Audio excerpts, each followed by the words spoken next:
Hello. Happy Sunday or GM, whatever day it is where you are. Um, Waiting on I think Chris is joining. He's basically my co-host now. And if you want to join, come on too. The link is pinned to the top of the comments, so feel free. And other than that, let me check if there's anything on Twitter. Nope, nothing new there. And on YouTube. We had a good stream last night with Machine Lies after the drama died down. We talked about all kind of interesting stuff.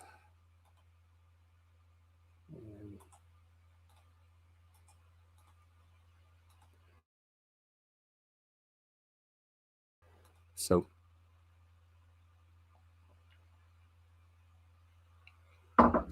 I'm still this is going to be a busy week for me because I'm doing that another one of those wild man weekends this coming up weekend. So this week is going to be a lot of packing and meetings and getting ready for that. So I don't know how much time I'm going to have to do some of my projects, but I'm still working on the Bible.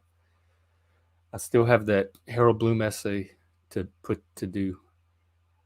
I want to do a little bit of the Northrop Frye stuff on William Blake and the occult. Oh, here's Chris. Good morning.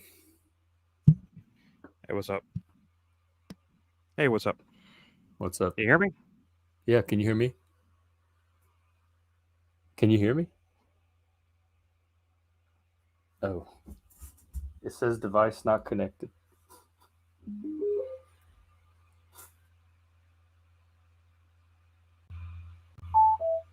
I guess we wait for him to come back.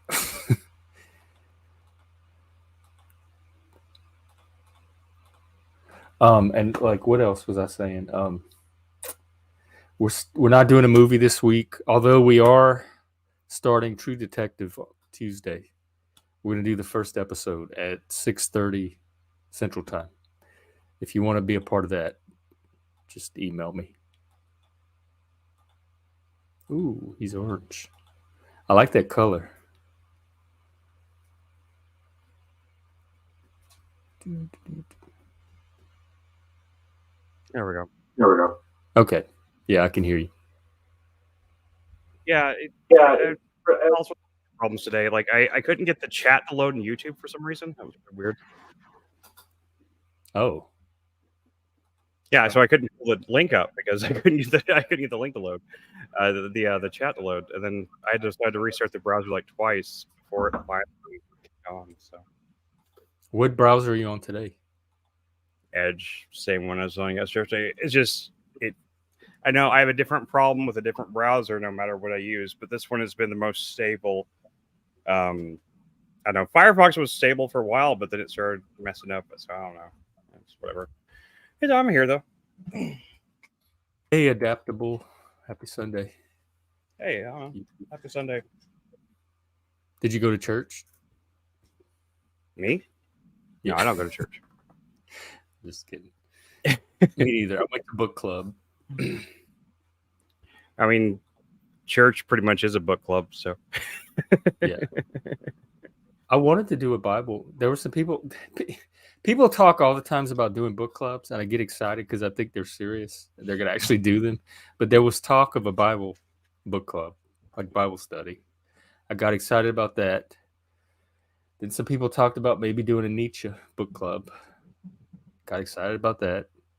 The Jung thing we did once. Got excited about that. Although we are doing Nietzsche on the next book club in 2 weeks. So if anybody wants to participate, let me know. It's going to be Genealogy of Morals. It's 3 essays. The first one I think is the one on master slave morality, which is very pertinent to today. Yeah, I mean, sounds cool. I haven't read the book, and is it like available online? Oh, I'm supposed to look. It's probably on archive. Let me see.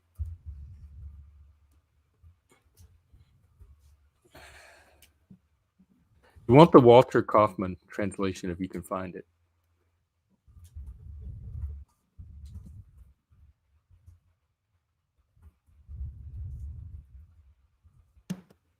Anyway, oh, it was Yeah, a it's definitely an archive.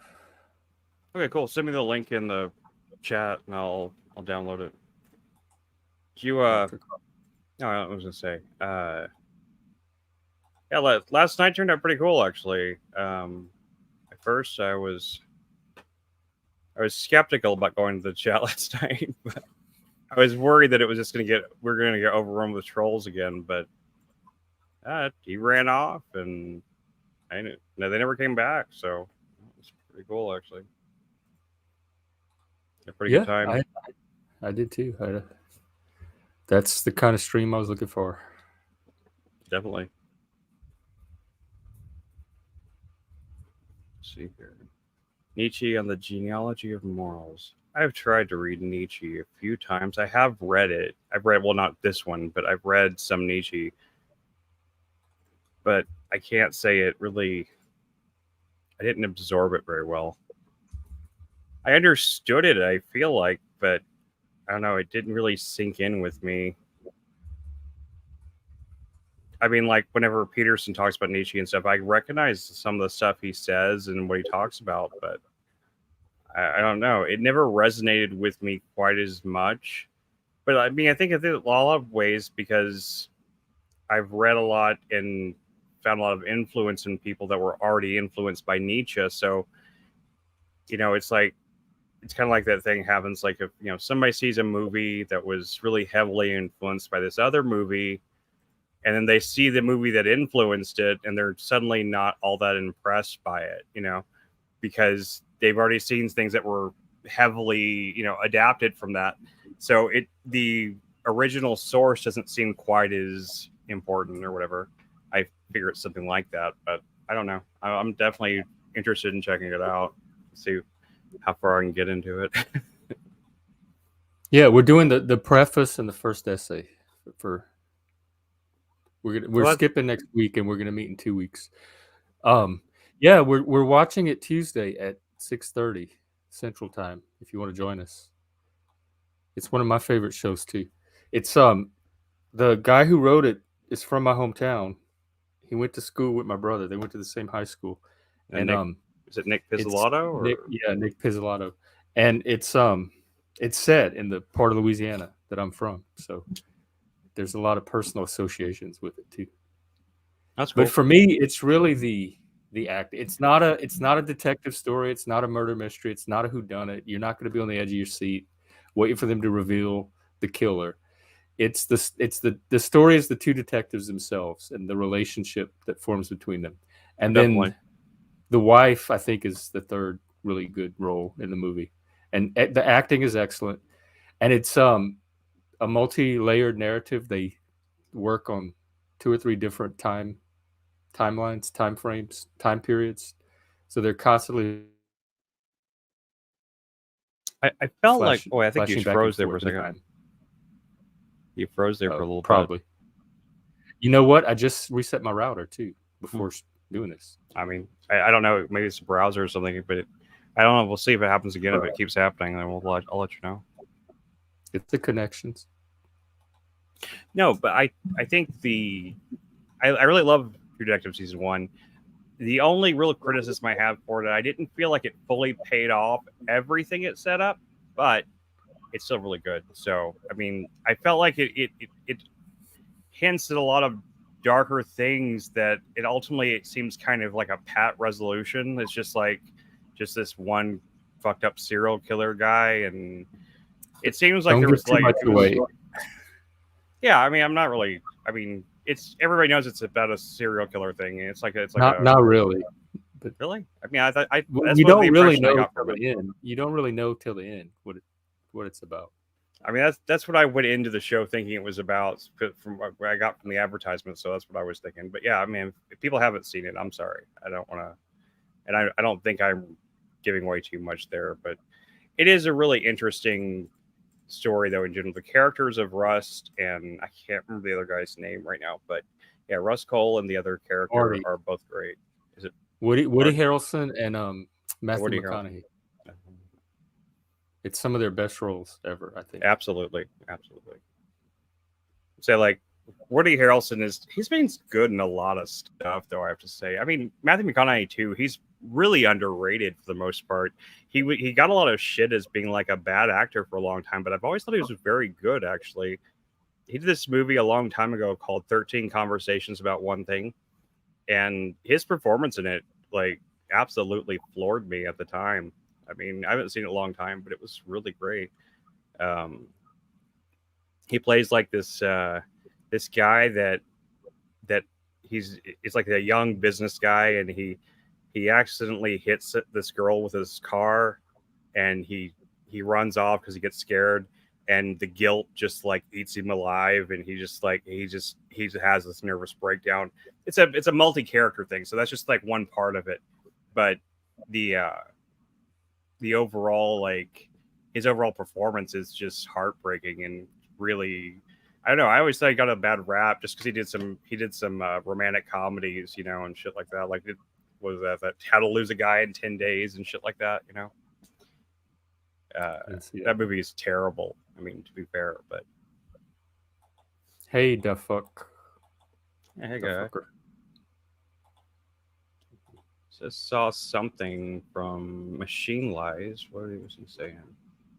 Oh no, he just said he's coming over here. That's cool. And anyone that wants to come on, just click the link. Yep. It's open forum. Open to all. Anyway. Yeah, but I really do. I haven't seen it since I've watched through the whole season probably at least 3 times. But actually, the last time I don't think I actually went all the way to the end. I watched through the first half of it. Which don't get me wrong, the second half of the season is great too, but it does really peak with I think episode 4 with like the big long tracking scene.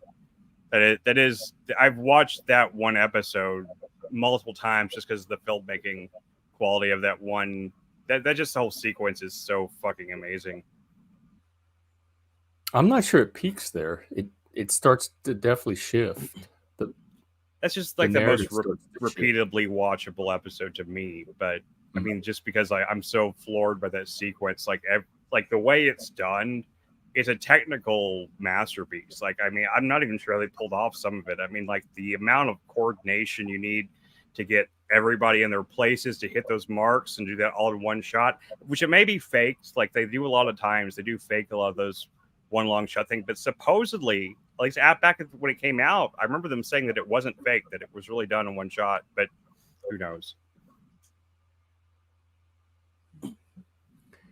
I watched The it. fucker wants to know if hunting is morally okay. I don't have a problem with it. I mean, I grew up in a family of hunters. I was one of the few people that didn't hunt just because I thought it was boring. Yeah, same here. I It's really a tradition with my people. I Yeah. definitely don't. I'm not going to make an issue of it. I wouldn't either. I mean, I had some people in my family hunted, but my family's never been much of hunters. I mean, actually, I say that, but I don't know anyone in my family that did hunt. But my family on my dad's side, I mean, they were actually, hey man, what's going on? My dad's side, they were bullfighters. My family in Spain they were fairly famous bullfighters back in the 1700s through 1800s, and they were wealthy from that until the Spanish Civil War happened and the fascists like killed my great grandfather and stuff like that. But yeah. So like, I mean, I really can't, from a family perspective, I can't look down too much on, I guess, on. I mean, I don't really think that way, but I'm just saying, it's just funny. I never had a problem with hunting though. I don't do it myself. I don't think I could look an animal in the eyes and shoot it or anything like that. I don't have that kind of constitution. So Everyone I know that hunts usually eats whatever they Yeah. kill or gets it taxidermied or something. Do you hunt, Machine? Or do you have an No, but opinion on it? well, was clearly more ethical than farming an animal, or even in some cases having a pet, because I think it was Schopenhauer who actually argued that having a pet is comparable to slavery. because it's it's a type of being that you train simply for your own pleasure. That Well, they get has something it. out of Yeah, it too. yeah, maybe. And Especially in terms this, of the domesticated ones. Yeah. I guess, if you took an animal out of the wild that was living well in the wild, I could see that. But a lot of domesticated animals, they're bred into domestication to the point in these days, like your average house cat or house, you know, dog pet or something. They're not going to survive too well out in the wild. I mean, they might make it, they might not, but I don't know. For like those kind of animals, I don't see because like the cats I have, I rescued those cats. Like they were literally going to die, and I took them in and stuff like that. They don't want to go outside. It's not like I'm not trying to keep them prisoner in my house. They want the cat food and they want the water in their bowl. They don't want to go outside and try to hunt. So, I mean, I guess Oh I see what yeah. your point. I think Yeah. there's a moral. In general, I don't believe in evolution, but You don't? the no, but in terms of microevolution, the creation of an evolutionary cul-de-sac in terms of humans and animals, I see that as prodigiously unethical. In terms of trying to curtail their means or trying to curtail what they really are. You know, you know, one could say that you could train a bear to drive a car, and a bear driving a go kart. That's funny, and maybe the bear wants to do that, but normally a bear would see a car go by and just look, not care. It's not like, oh shit, what was that? That thing was moving really fast. The bear doesn't care. It doesn't want to. It doesn't want to get involved. At the very least, it might look and think it's a giant container for some food. So it'll look inside the windows or something like that. But generally it's not interested in what humans are doing, and I think there's good reason for that. I think that we think what we're doing is super interesting, but it's really not. I think to a certain extent, a lion just playing in a jungle, that's a lot more exciting in a lot of ways than us making all the tools we need and actually filing down our nails and kind of defanging ourselves. To quote Nietzsche, he said, man is the beast with red cheeks. And I think I quoted that last night in my free will exposition. I felt it was relevant. That we're the only animal that's ashamed of itself. Right. Yeah. So how do we know? Well, some of us are. How do we know animals aren't ashamed? No, we're going to be reading and Yeah, I discussing. heard. Let me see. What is that? Genealogy of Yeah, Morals. Yeah, it's the Yeah. book. yeah. That's the exact link I just sent Yeah, Chris. I got That the. same Yeah. edition. Yeah, I got my. We're I don't doing know it if in you 2 can weeks. see, but I have marginal rejoinders on every page. Well, you need to come to the book club then. You definitely do. I'd like to hear your insight. Oh yeah, yeah, for sure. Say my name and I come running. That's kind of how it is with me. The fucker wants to know what you mean when you say you don't believe in evolution. Oh yeah, I think that there's undeniable proof that at the very least, an alien, or something. I think it's profound proof that probably a supreme deity created the universe. In my opinion, that actually controls every aspect of the universe. Because when I look at it, when I look out there, it just seems like has a mark of a craftsman. In A my opinion. benign being Oh yeah, yeah, yeah. Definitely a benign craftsman. that leaves a I mean, lot you unexplained. yeah, you look at the colors. You kind of look at the beauty, and you kind of look at humans, and it's a being that loves you know life and beauty and these things, but kind of I think hates like order and similarity and these types of things.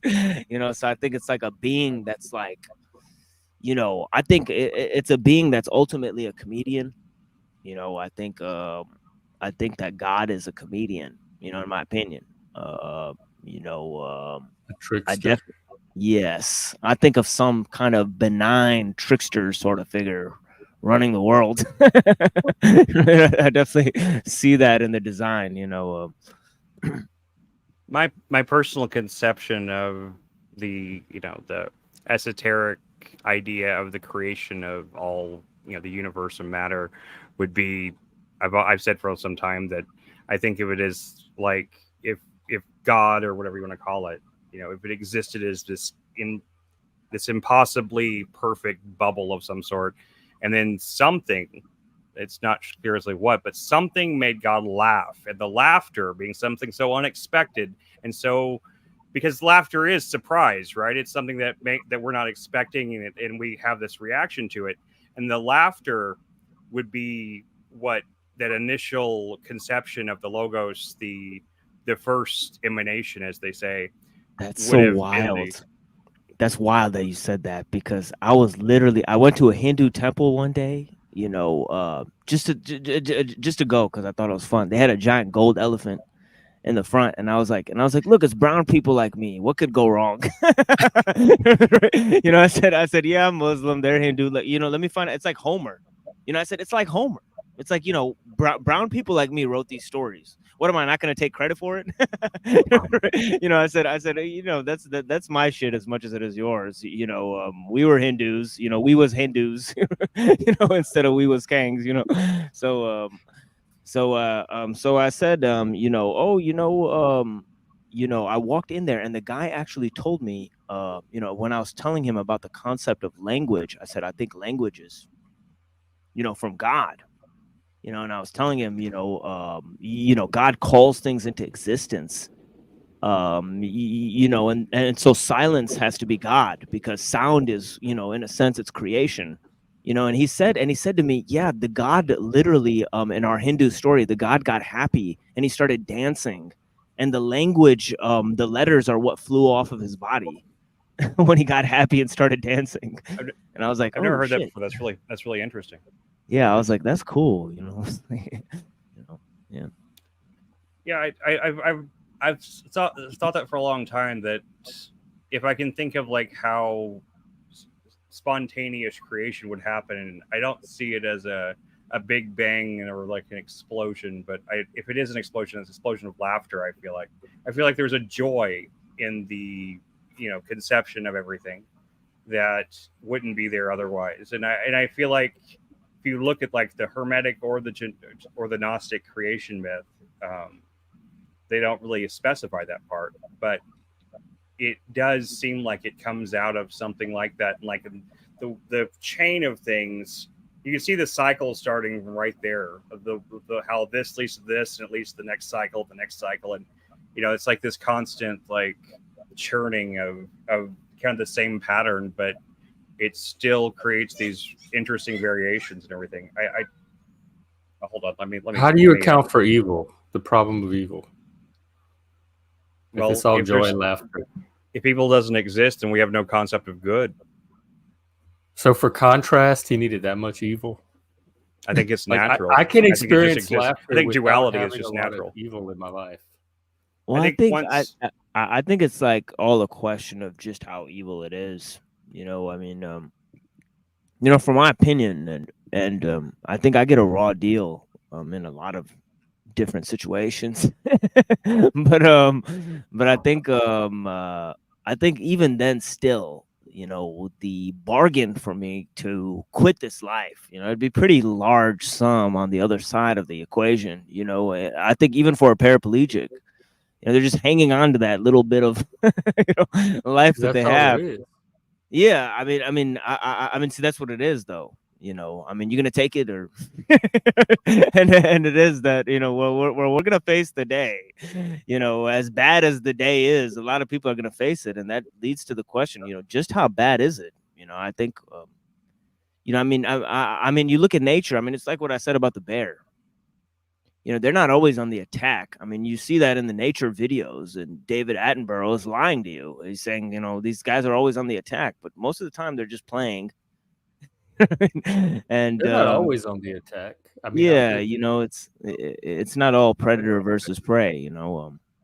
Yeah, but you did talk about, like last night, Hobbes and the state of nature, and what a brutal condition it is in general.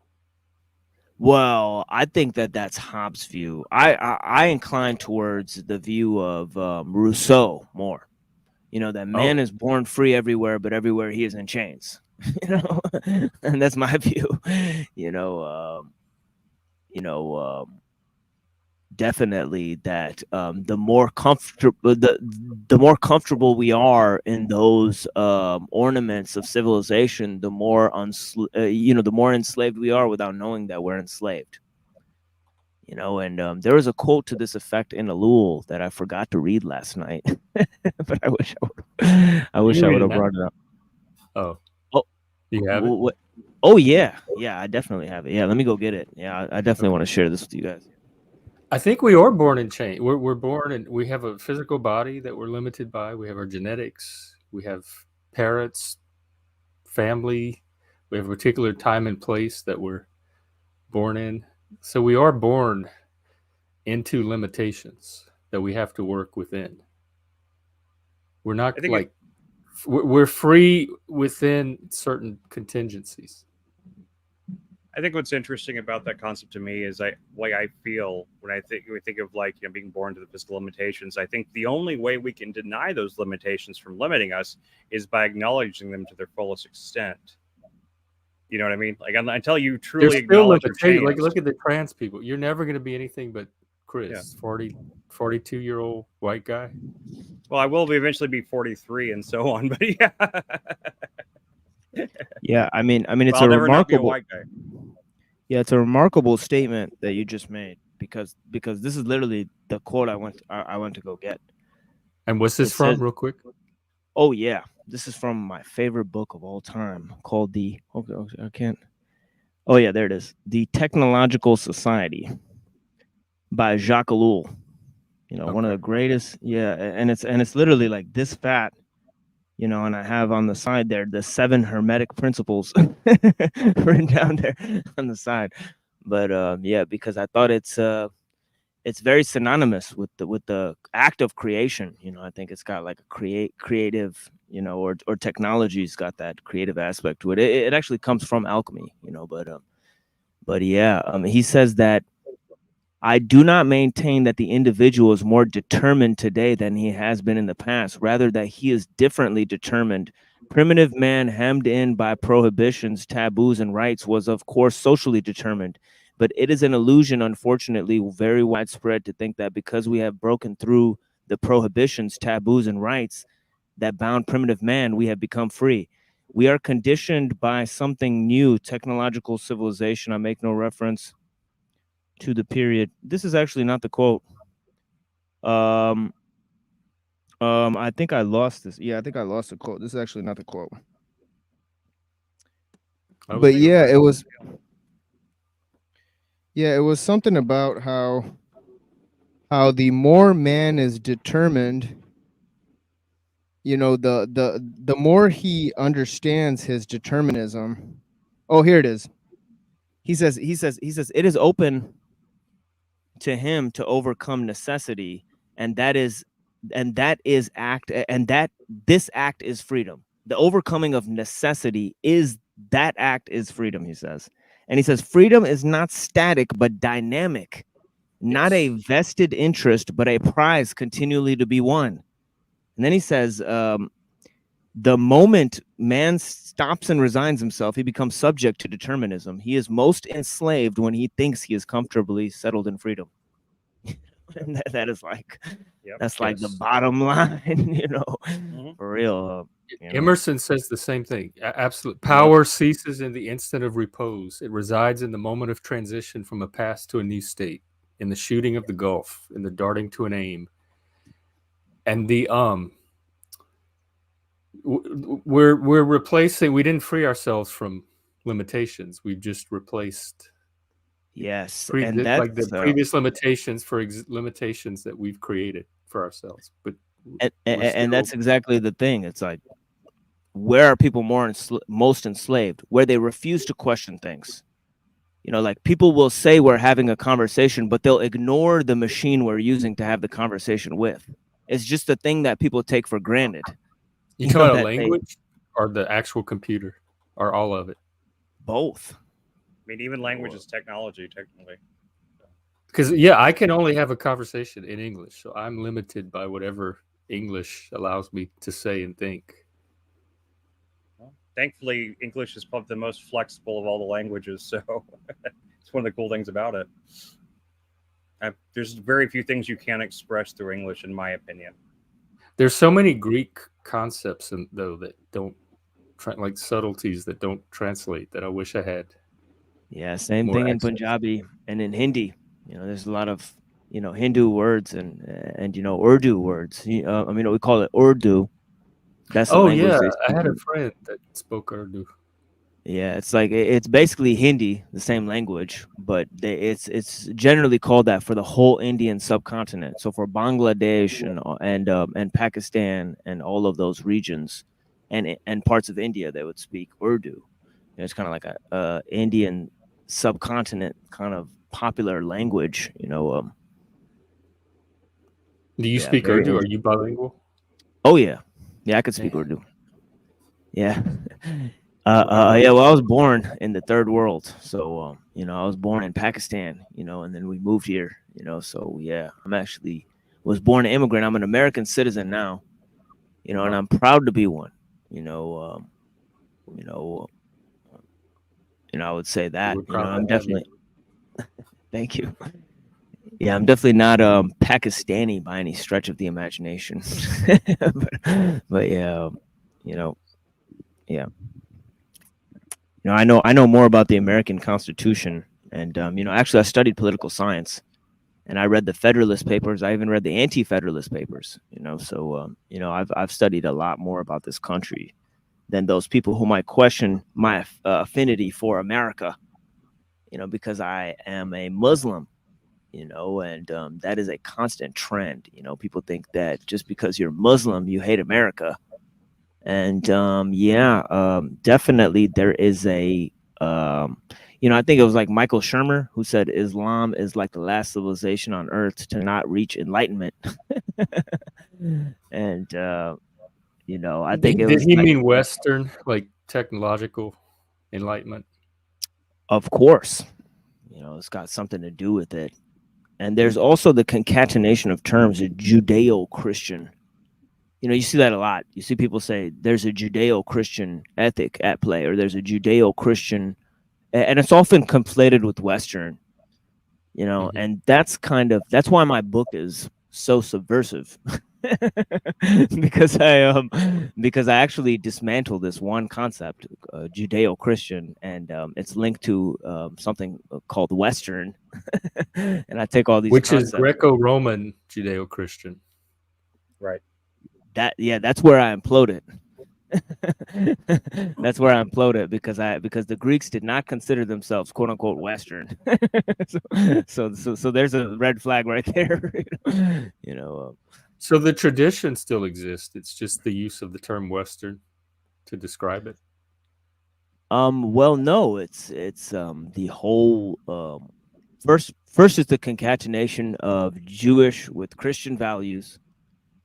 Which also has the concatenation with Jewish, Christian, and secular values, which that one's pretty easy because neither Judaism or Christianity are secular in any sense, But then going back even further, you have this Hellenism, that influences it, which it's not identical to at all. So then it implodes it right there because you can't match the thoughts of Plato and Aristotle into a Christian design, and one of the main people to actually write about this is Ellul himself. He actually wrote another work called The Subversion of Christianity, in which he actually makes a similar argument that the church is the one who subverted Christianity, Christian doctrine, because it melded Christian doctrine with that of Plato and Aristotle, with the philosophy of the pagans.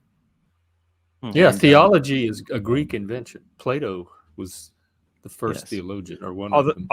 Although I think you could argue that that the character of Christ or Jesus, however you call him, is one of the most subversive characters in all of known history. Though I mean, his entire life story is nothing but subversion. So Yes, well, he was trying to stop the ultimate psyop of the day, which was the Pharisee religion. Right. Because the Pharisee religion had claimed that it was basically, Judaism or the message of Moses, and that's when, or the law of Moses, and Jesus quickly dismantled them because he said, unless your religion exceeds that of the Pharisees and scribes, you will not enter the kingdom of God. So, so he implodes it right there, and then he exposes them as a sect. So he exposes the sectarianism of the Jews. Yep. When he says a house divided cannot stand, a man cannot serve two masters, which are literally the two of the same statements, in a way. Yeah. Yeah. Absolutely. But yeah, Hey, I agree. Trad, welcome. What's up? How's it We're going? talking religion. How are you? Oh, that's one of my favorite subjects. I'm doing fine. Oh, I just well, you're in I the just right got place. done with a debate actually on Modern Day Debates Discord, so that was interesting. Oh, I don't know if I know that. I think I've heard of it, but I don't. I've heard ever that. I watch think it. I've seen a clip from that channel before, but I don't really know them that well. I saw a clip from it on another video from somebody. I can't remember, but I know I've heard the name Modern Day Debates before. Who is it with? Oh yeah. Oh, it's just somebody on the server. It was. Okay. I don't think it's gonna be uploaded to YouTube or anything. It was. Oh, it was on Discord. Okay. Yeah, it was just a Discord thing. I got most of the audio recorded, but I don't think I'm gonna release it publicly unless they say it's okay. What was the debate about exactly? Like, what were the points? Basically, we were discussing this issue of should we try and modernize traditional societies, and I was saying no, we shouldn't. That it would be much better to leave people the way that they were instead of mess with them. And the opponent was saying no, actually, modernity is better for these societies. I guess it depends on how you define modernity to me, but yeah, go ahead, Jeff. Sorry. Yeah, I actually have a lot to say on this because my being Cajun, we faced that exact situation. In some ways, it took the form of forced assimilation, but then in some ways, it was to our benefit to assimilate and modernize. So I've seen both. My grandparents' generation was very unmodern and unassimilated, and then my grandfather was a World War II vet, and he joined the military and got more assimilated. And then my mom's generation was like the first truly Americanized generation, and then we were completely Americanized. So I've seen all the stages of going from traditionalism to assimilation into a larger modern culture, and I've seen the benefits that come from it. But I've also seen some of the cultural, I wouldn't necessarily call them losses, but it does change. It does change your culture, but if your culture is resilient and robust enough, it adapts to those changes while still keeping the essence of its culture.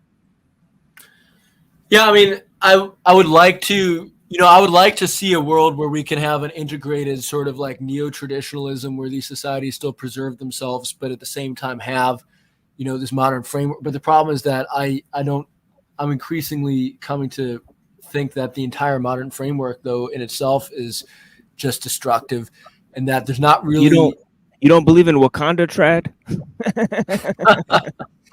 Well, even stuff like running electricity, running water, that type of stuff. Like we definitely benefited from upgrading to that. We're losing our language though in the process. We've lost the original Cajun French language. Almost no one speaks it anymore. I can't necessarily speak about like the Cajun society because obviously they would have been like a peasant society 100 years ago or something like that. But yeah, we still. I guess what I'd say is that I would put it further in the past that like the optimal situation for humanity honestly would be if they had never ceased to be just hunter gatherers. If they never ceased. I need my hot showers and my working commodes and my microwave oven. Yeah, I mean, I understand that. Obviously, I myself, I'm not living like a hunter-gatherer. Obviously, we are dependent on the modern system, but it's almost like, just because we in our modern age are dependent on this modern system doesn't mean that finally it's for our benefit. What do you think Would about you? the? Sorry, go ahead. No, go ahead, Chris. No, my thing's going to be a tangent, so please ask what you're saying. I'm curious, like what level of like electricity and like basic modern comforts that we have would we like? Those don't seem that deleterious. I think he froze up. Did we lose him? Maybe. Yeah, Well, but yeah. in order not to derail his show, I think I'll try to finish this point. That Yeah. at what level, because he said, I think, and we'll wait for Jeff to come back, but at what level do and I think he mentioned modern electricity, something that's so pervasive. It doesn't really. It's sort of like a ghost in the shell and then and the wires. It doesn't really affect. Or at what level would we cut it off? Was that the question, Jeff? I see you're back there. Yeah, like what? Like even I think there's certain benefits to certain forms of modernizing, like electricity, running water, fresh food. In this day and age, access to internet, telephone, communication. So I don't think we're going to be like we would go back to a life completely without electricity. So at what constitutes modernization, the cutoff point where it stops becoming a benefit and starts becoming destructive? I would say, and that's something which is not necessarily entirely, I'm still trying to figure it out myself. Like at what point, to what extent does modernity have certain, hidden benefits within the losses? And obviously I do think, I think that there's a case that can be made that maybe, we are doing better now than we were, like, say, 100 years ago when most of us were peasants. But I still think that we're a very long ways off from living in the sort of, health and well-being and harmony with nature that we would have had, say, like 5,000 or 10,000 years ago. And we could say that with some degree of certainty because of the fact that we have instances of societies that, never quote unquote developed past 5,000, 10,000 years ago. And they seem to have been, much better really for people's well-being in the aggregate to have lived in a society like that. Their mental, emotional well-being as prioritized. Well, even their physical well-being, they would have had fewer diseases in a sort of isolated, small population density environment like that. Maybe. I mean, I don't know that things like that are necessarily completely avoidable, even if we don't embrace modernity. I think to a certain degree, time's era will move forever forward. Things will change and evolve, whether we like it or not.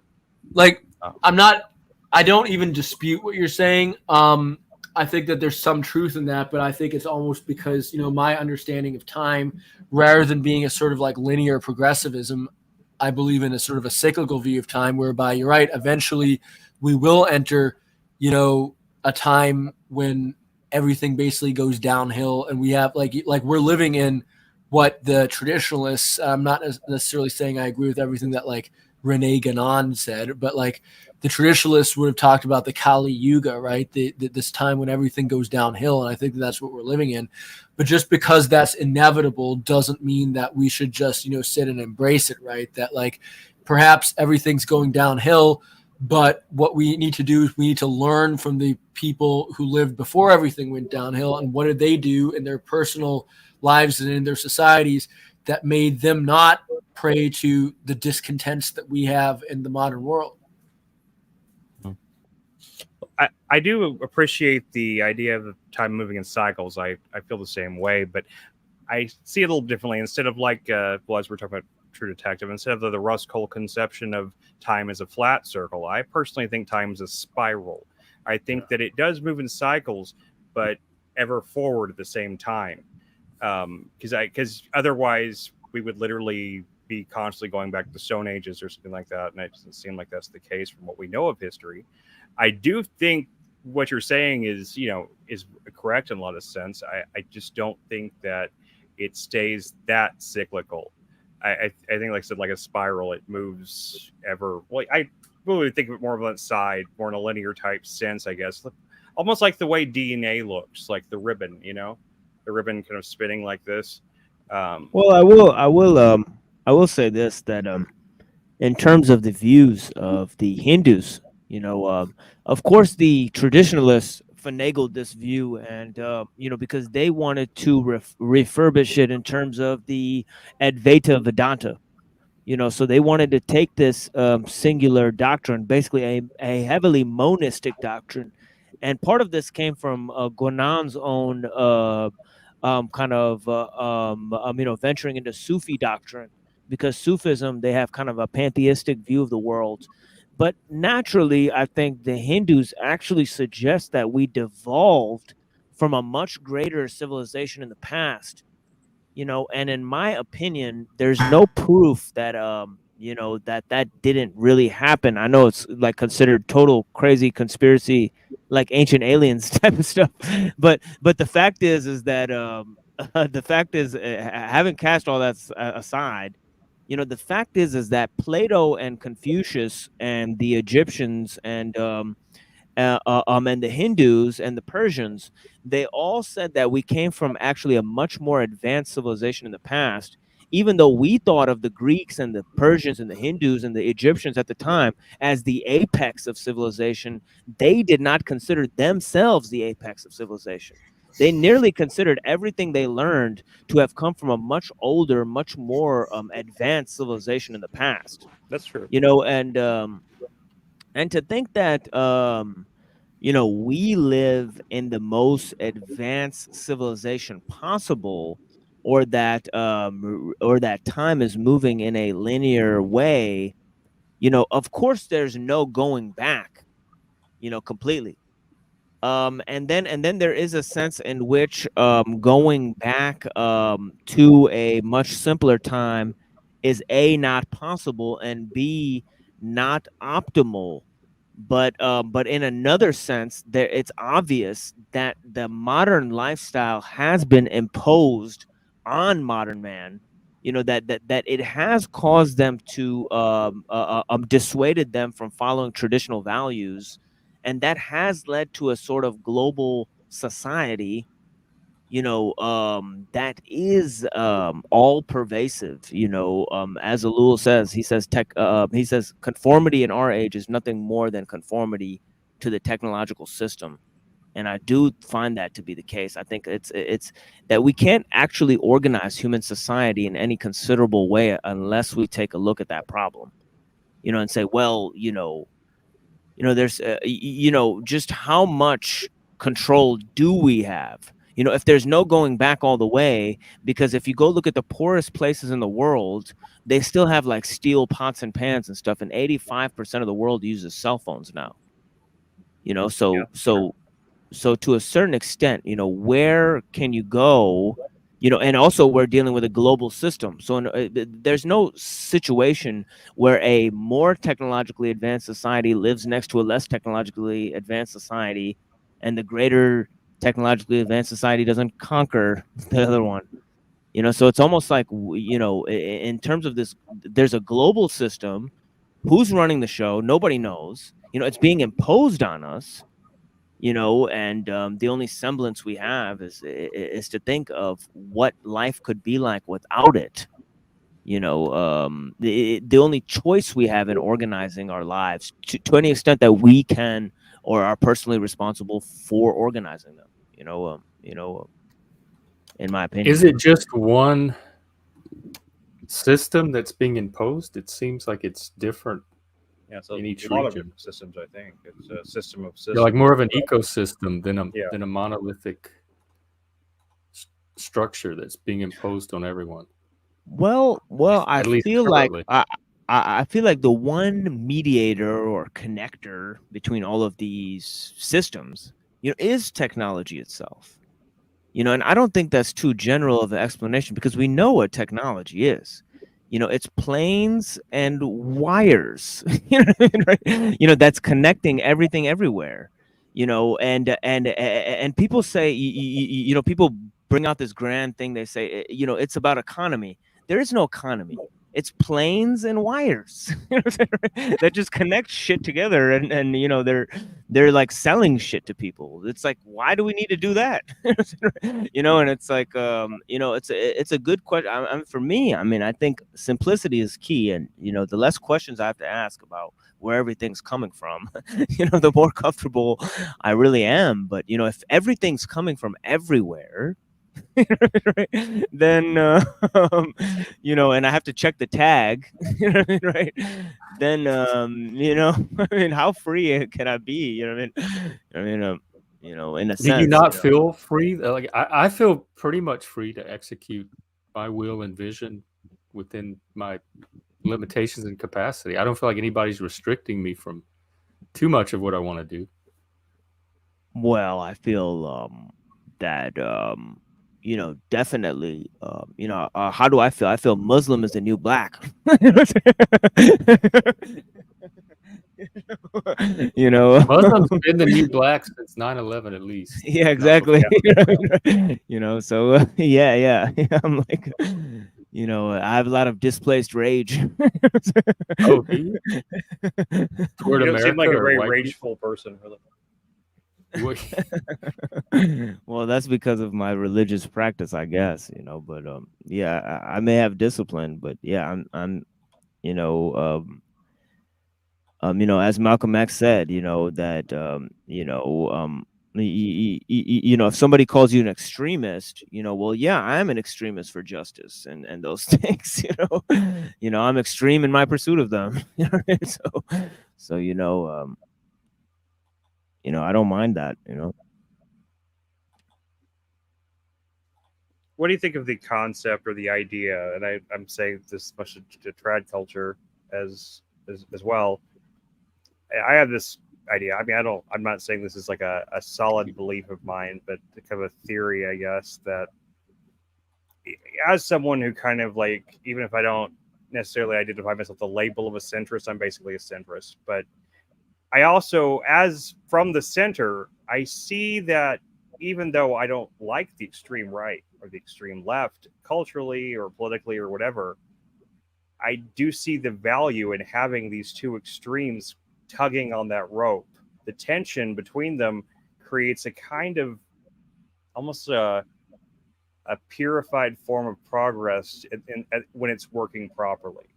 It's very rarely is, but occasionally progress does present itself in a kind of a natural form when that tension is there. As much as people on the right think they would like to get rid of the extreme left and vice versa, I think that kind of thinking's both simultaneously a mistake and also necessary. See what I'm saying? Because it's like only from the center can you really see it that way, because you kind of need the people on the extreme sides to be fully bought into the extremism in order to create that tension, in order for the real progress to slip through. And that's exactly the accelerationist position. Right. You know, which I have to say I disagree with, only because I don't agree with progress. You know, because because it's too abstract of a concept. Okay, well that's fair. You know, yeah. I think progress towards what? Well, if we improve technology, then what we get is greater efficiency. Well, what's the progress there? Is it efficiency for the sake of efficiency? Well, it's as Orwell said, you know, you overproduce the machine and you underproduce the human. The ideal of efficiency is an ideal of softness, you know, and ease, you know, you know, to a certain extent, you know, as you said, you know, if it tends towards progress, it may be in total bad because you need tension on the opposite end. You know, well, that is the problem with the notion of progress itself, or the notion of evolution itself. To go back to what our Rastafarian friend in the chat is asking, you know, that actually there is a tension inside the concept of evolution itself, because if you build upon yourself to get better, then where you are is never good enough, and where you will eventually be surpassed. You know what I mean? So you know, progress is like a snake eating its tail to a certain end. You know, I do agree with that. I do agree with that. Yeah. Do you just stop moving at all, or you just go into stasis? Well, that's one solution that me and trad culture see is a sort of cultural stasis rather than a progression towards something unknown. You know, and I mean, I guess that's an option, but that takes just as much energy to maintain as progress does. well, I think less, because you have to look out for less, because innovation is by definition random, because you don't know what's going to pop out at the other end of that process. That's what you were talking about Andrew with. That's what y'all were arguing about. Oh yeah. That's one of my major points, is that is that innovation is a mixed bag. You know, because it's a simple point to make, because he's going to make such simplistic arguments as we can shut down the machine, and I said, well, you can't control the speed and pace of innovation. You know, so how can you just shut it down?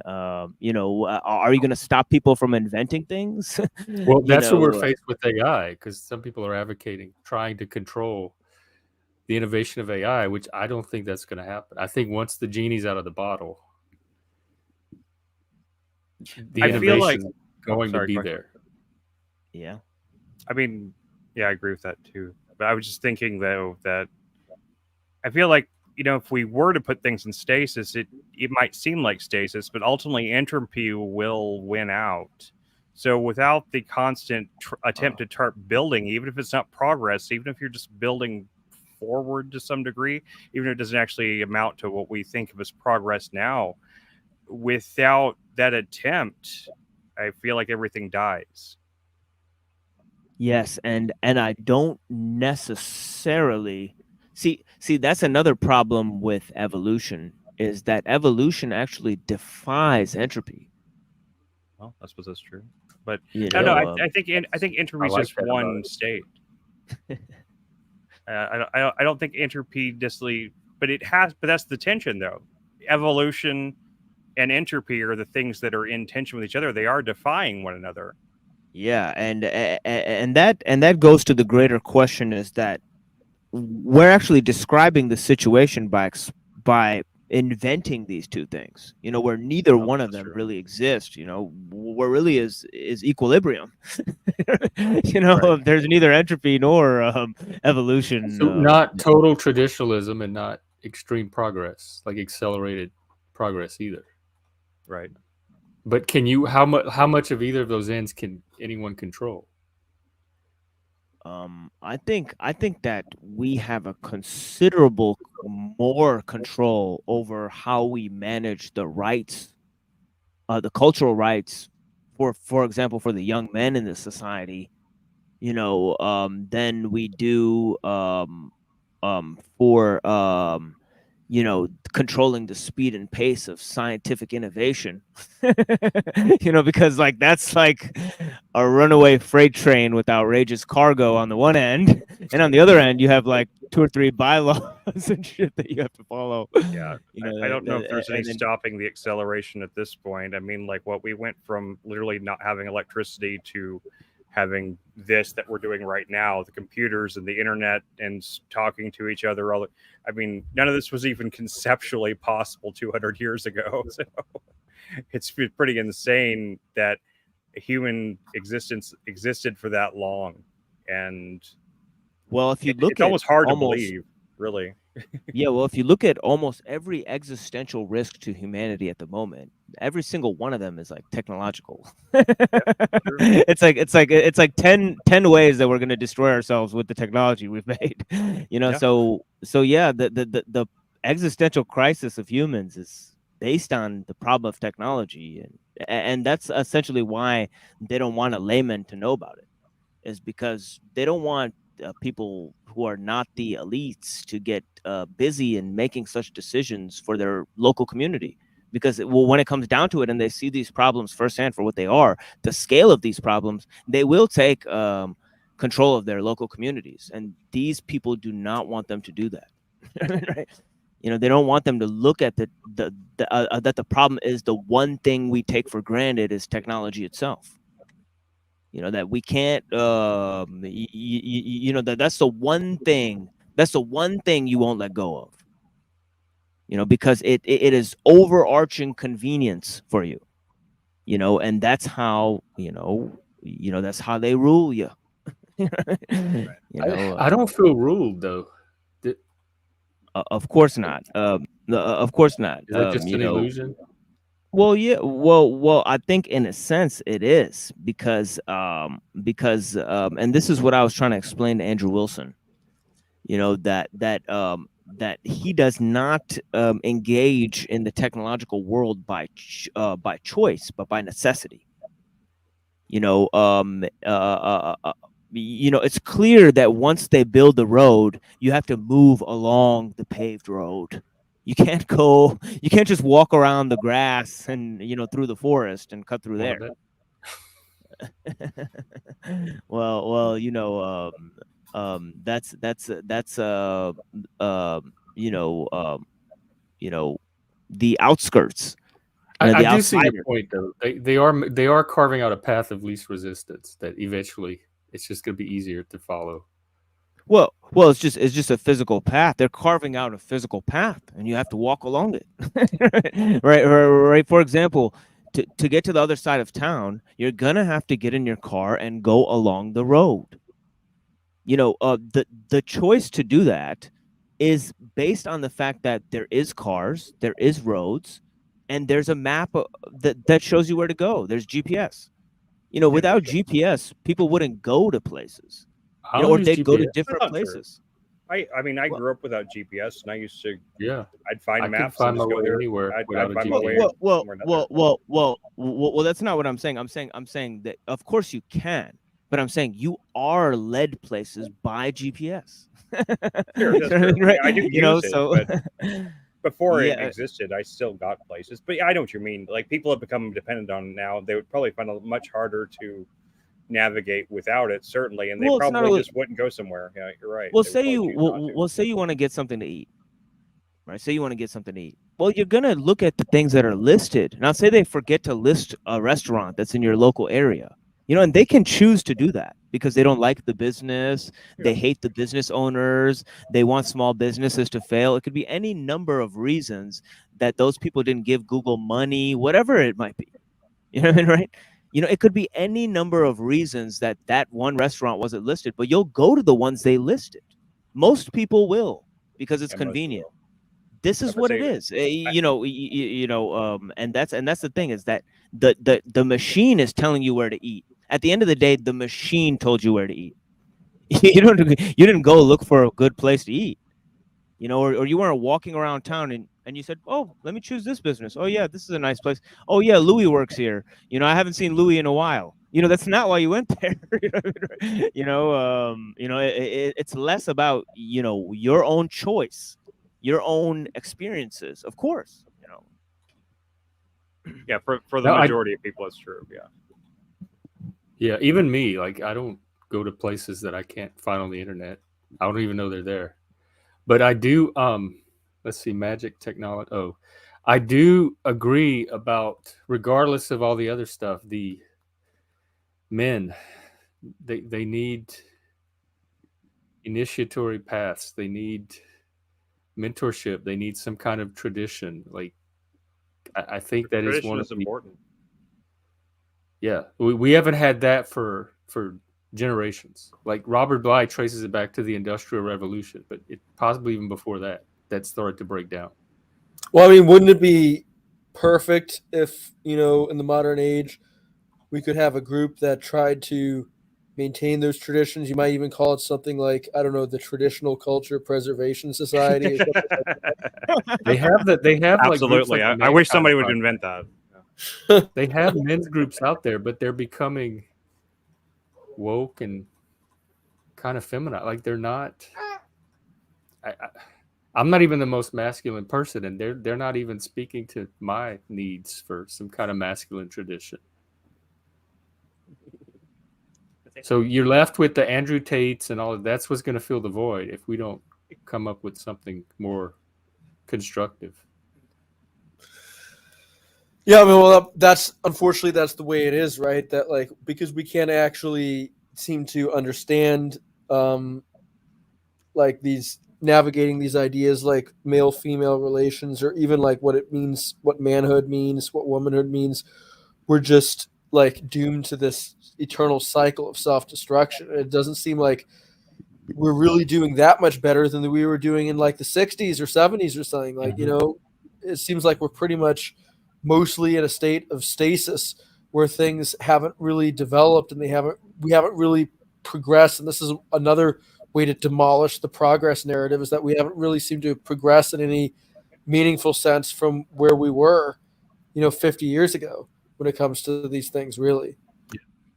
I agree. And some people would say we're just going through it. It's a transitional phase, and eventually we'll stabilize into some new form. It's all And that the transitional phases, traditional though. form was not working for everybody, so that this transition was needed. Ever in But transition. I ever definitely moving. agree with you. I don't think we're doing better in that area. I don't think we're doing better. It is different. I mean, but things are always in transition, right? I mean, are things ever not literally in transition of some sort? Like it's all segue. Well, I don't know. For how many centuries were these kind of things not in transition? Like masculinity, femininity, established gender roles, and they don't need to be for everybody, but you don't need to completely demolish them either. I mean, the nuclear family is a big target now. I mean, they very well could have been constantly in flux like that back in the day. It's really hard to record that kind of thing in history. I don't know. I mean, I know there were big changes with the Industrial Revolution to the family, like the nuclear family, and fathers ended up, because before they used to work in the fields with their sons, and they would train them on agricultural technique, and then they were in the factories now, and the sons didn't have the access they had to them when it was more agrarian. So you had fathers out of the home, and then women entered the workforce at some point. Also, urbanization, you lost those extended rural communities. Yeah, definitely. I mean, not to mention just the deterioration of the importance of religion, churches, that sort of thing in society has definitely created some really. I mean, that was a lot of the social network that people would used to use to find mates and such like that. I mean, that's half the reason I think that that typically people get married in churches. It's also where a lot of people met their spouses back in those days, and like without those community bonds, just no matter what religion is, it doesn't really matter. It doesn't even matter if it's really religion. It's the community aspect of it that is the important. community. Yeah. But without those common meeting places, those common touchstones, if you will, we don't even have, even as like television and everything, television for a long time was a cultural touchstone.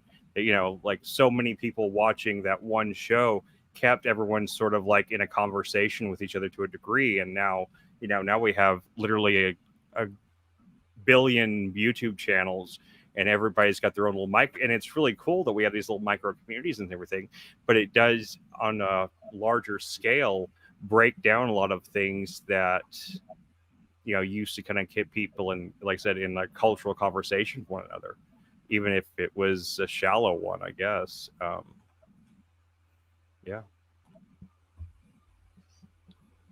Yeah, what is meeting the need for community now that things like churches used to provide? And I'll tell you what's meeting it for me, it's technology. It's this right here. So technology is actually helping me to restore the lost sense of community. But if not for technology, would we be in the position where we need the technology to keep in contact? Yeah, that's exactly right. Like I often say, I say you can't ghost somebody in a village. Right. You might have a problem with that guy. You might say that guy's an asshole, but you're gonna see them the next day. Well, this is the point that I like to make is, in a traditional society, on the one hand, there's actually more sort of tolerance for the deviant in a traditional society in that, on the one hand, if you're a deviant person in some way, you need to adjust more towards, the other people in your community, but they also need to adjust and be able to tolerate you as well. So it's sort of like almost a give and take. So there's actually more, in many ways, there's actually more flexibility for like behavior in a tribal culture than there is in, say, middle class American culture, where you have to pretty much be like this standardized cookie cutout zombie. I have found that to be true. Yes, yes, In some absolutely. cases, The though, tolerance in for tribal cultures, difference. they used to burn people that were different, though. So I mean, I'm not saying it's all always that way. I got a deep. I'm on a line of like some deep thoughts, and I'm gonna It is and I, with it is yeah, with I got you guys here. So this is first time run for the Machine Lies on this on this. But yeah, I just came up with a crazy concept. Because I was reading this Nietzsche, and it just brought me to it, because he's talking about impersonality and universality. This disinterestedness that comes with the spectator mentality. That somebody can be a spectator, instead of a creator of art. He said Kant looked at art from the spectator's perspective instead of the one who's making the art. And he said that was his mistake, because when he defined art, he defined it from the observer's perspective. So he defined it as aesthetic, that you're looking at something beautiful. But that's different from making something beautiful. You have to define art in terms of the act of creativity, he thought. And I thought that that's a beautiful statement, and I think that that's what's missing in modern life is participation. It's one of the main elements that's missing, and people have not only are they have artificial needs, but they act through mediation, through various mediations and terms. And it does seem like that that they have they perform surrogate activities. That means they perform activities not for what's contained within the activity itself. So like, for example, like digging a plot to like make some food of it, like that's every part of doing that is what you're doing it for. You know what I mean? It's not a surrogate activity in any sense. You're fully involved in what you're doing. It's deeply personal task, and all of that. But I think our modern sense of boredom, and I like that, boredom comes from the sense of fun. Because in a traditional culture, like, they have respect for doing nothing. When you're not doing anything, you're not expected to have fun. You know what I mean, right? You're just not doing things. So either you're doing stuff for your life that you're active participant in, or you're just not doing anything. But us, we're either working or we're having fun. And if we're not having fun, you get this third thing, which is called boredom. And I think the modern society increases our fucking sense of boredom, like, to a maximum fucking degree. Everybody's FOMO'd out of their minds. They have fear of missing out of their fucking minds. That's why we're really here online together. You know what I mean? Because we think something's happening on this machine when it's never anything. The more we run to it, the more we get just chatter, of the same loops and stuff. And yes, of course, we're building communities, but that's because of what's within us. I'm not. What are you trying to do here? Well, it's like, rob me it's of like my with- last little illusion. it's like we say. It's like we say. I'm not. I'm not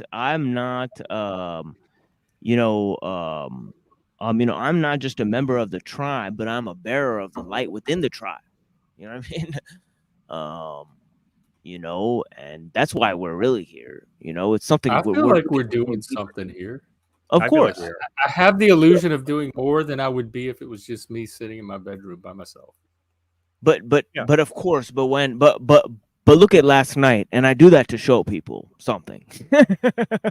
To show people, like, look, like, if you open up the saloon doors and anybody can walk in, you're gonna have to deal with Yeah, types of people. You know what I mean? Yeah, Right? yes, you will. And no bouncer. Yes, you will. Yeah, But- exactly.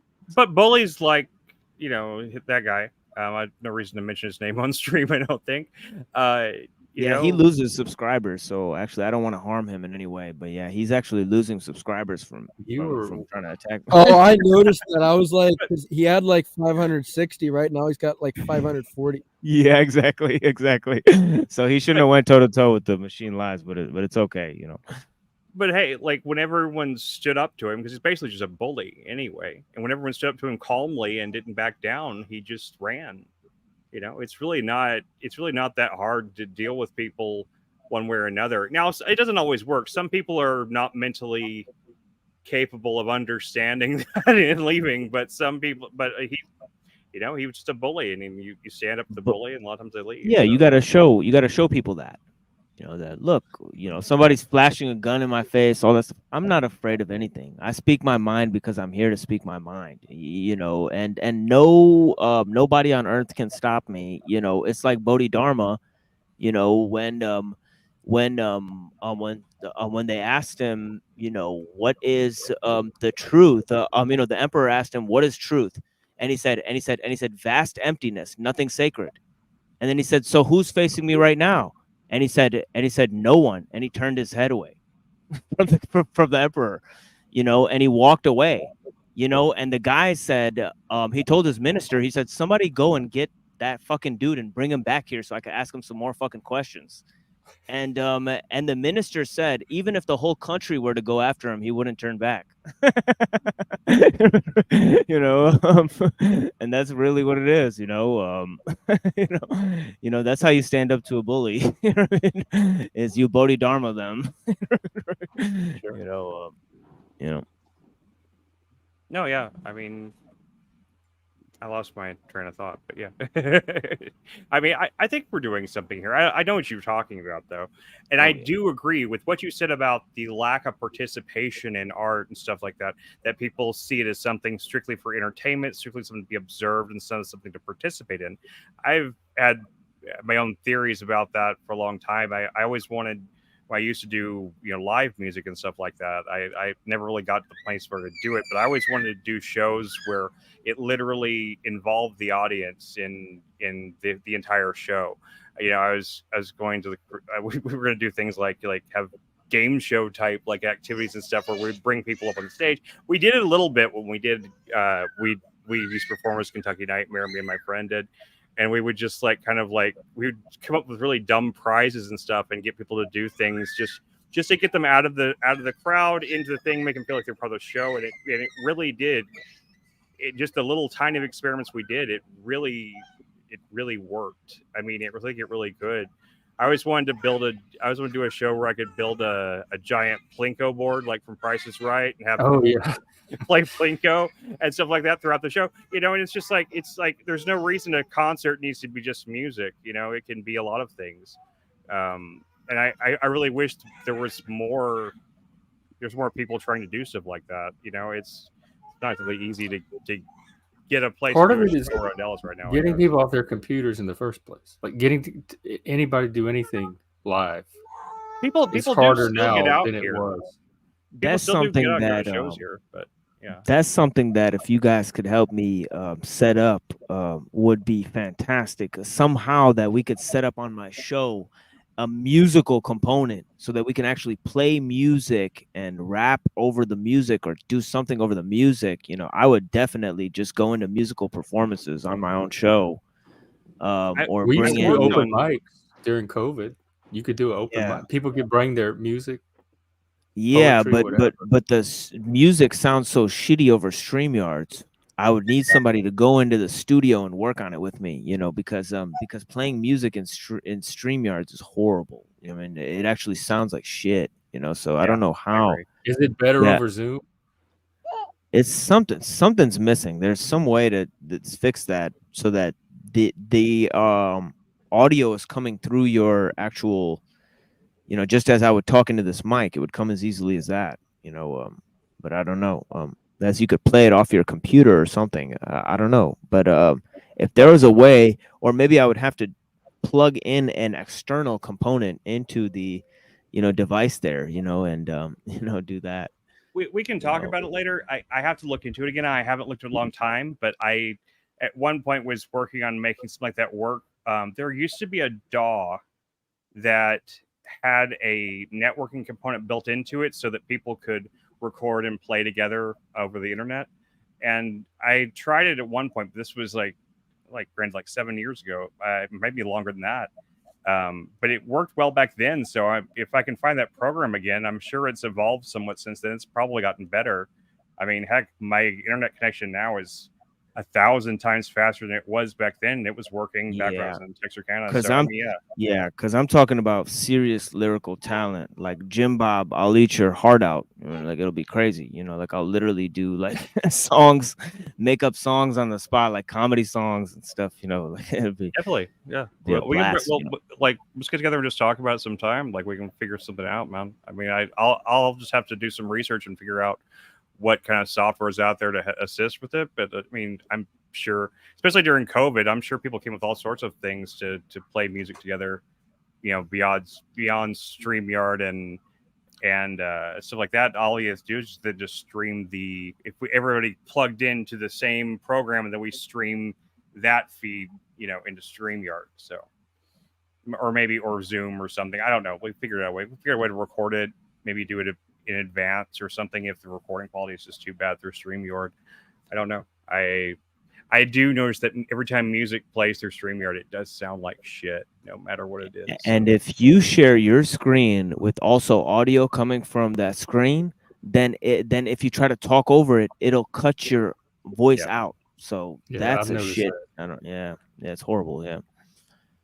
So I think StreamYard's built to be a real lean kind of. I mean, it all runs on the web as it is. It's not its own standalone software. So I think it's meant to be real lean and low bandwidth. So I just don't think it has the capability built into it for something that high quality that you need, to be able to hear a bass hit or a snare that doesn't sound like a tin can. So, yeah, I'm sure I have not looked into it in a long time, but just I'll look around and see what we can come up with. I'm sure there's solutions out there. I just haven't even thought of it until just now. So yeah.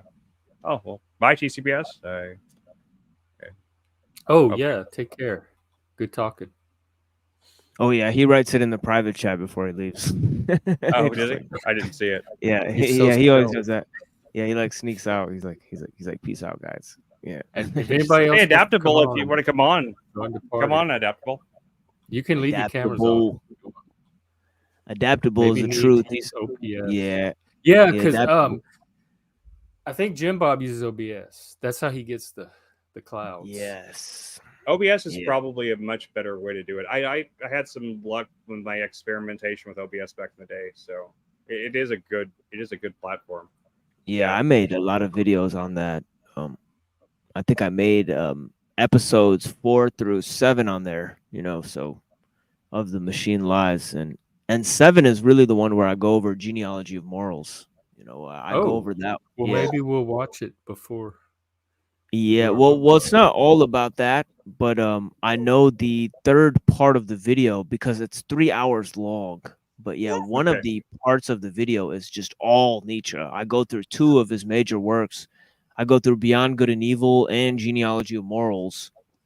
And I read many major quotes. Basically, the theme of my quotes is his attacks where he says that Christianity is the heir of the modern democratic movement. It's episode 4, you said? 7. I thought. 7. Yeah, 7, yeah. Yeah, episode 7, the most recent one, where it has this picture of this brain thing, the brain. Okay. Yeah. Techno-liberalism versus Islam. Yeah. If it's I haven't watched any of those videos yet. I haven't watched many videos lately that weren't like I wasn't streaming with.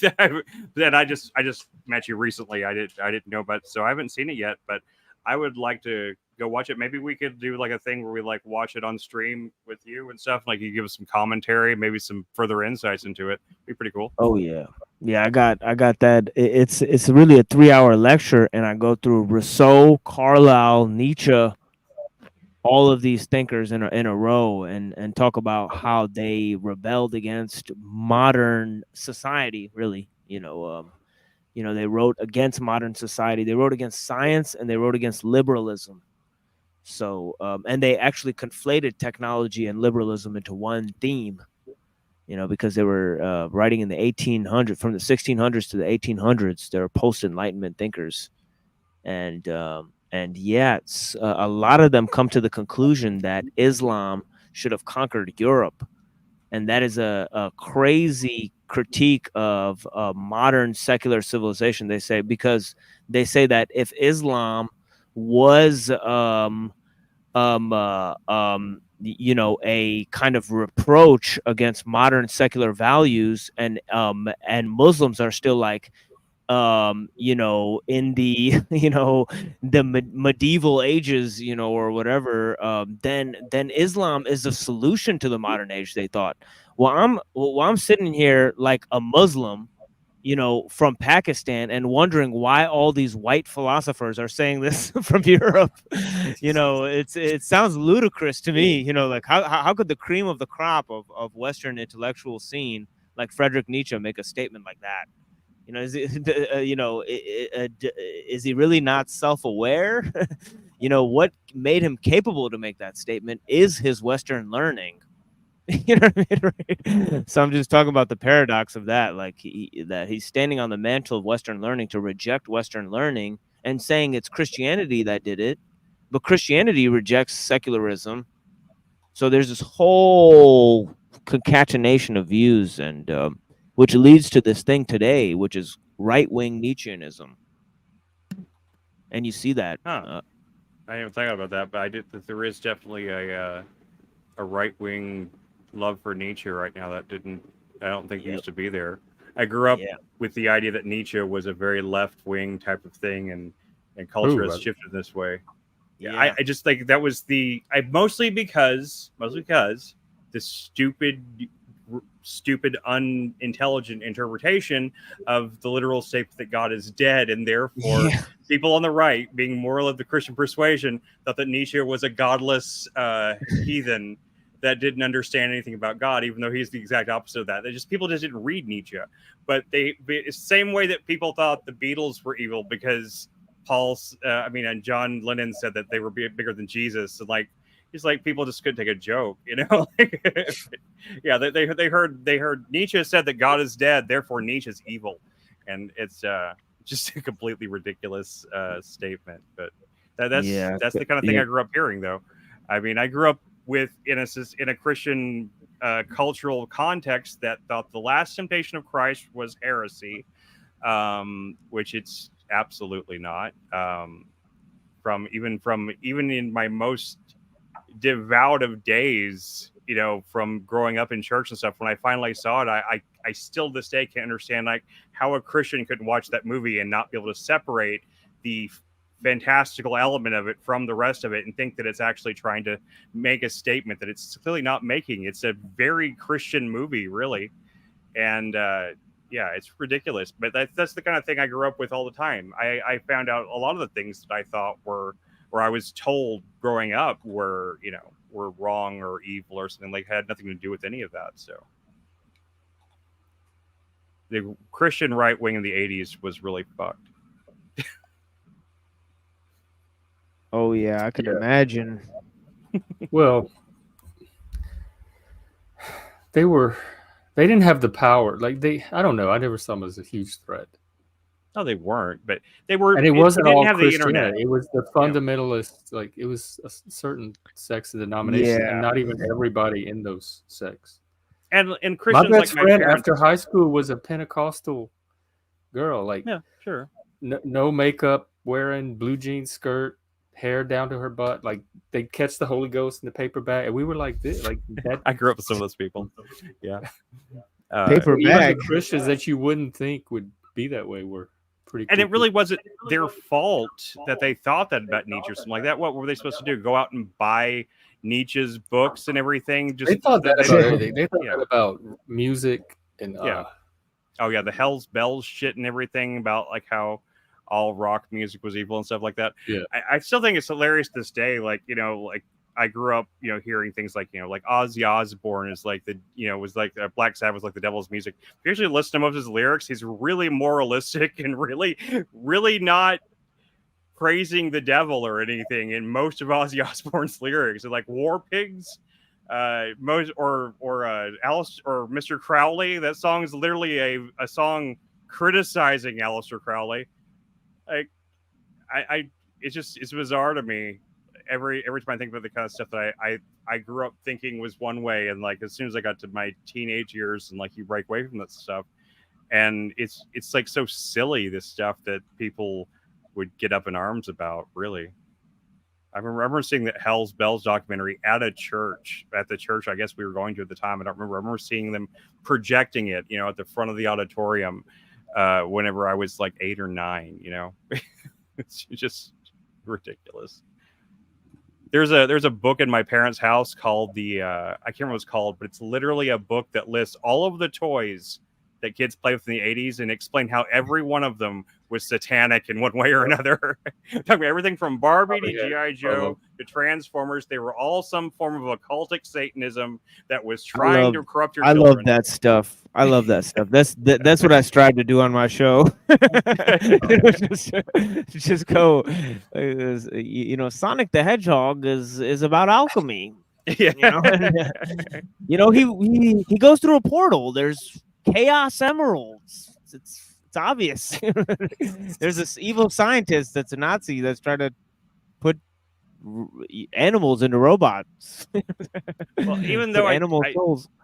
I don't know. I necessarily believe that about Sonic the Hedgehog. You have a good point there.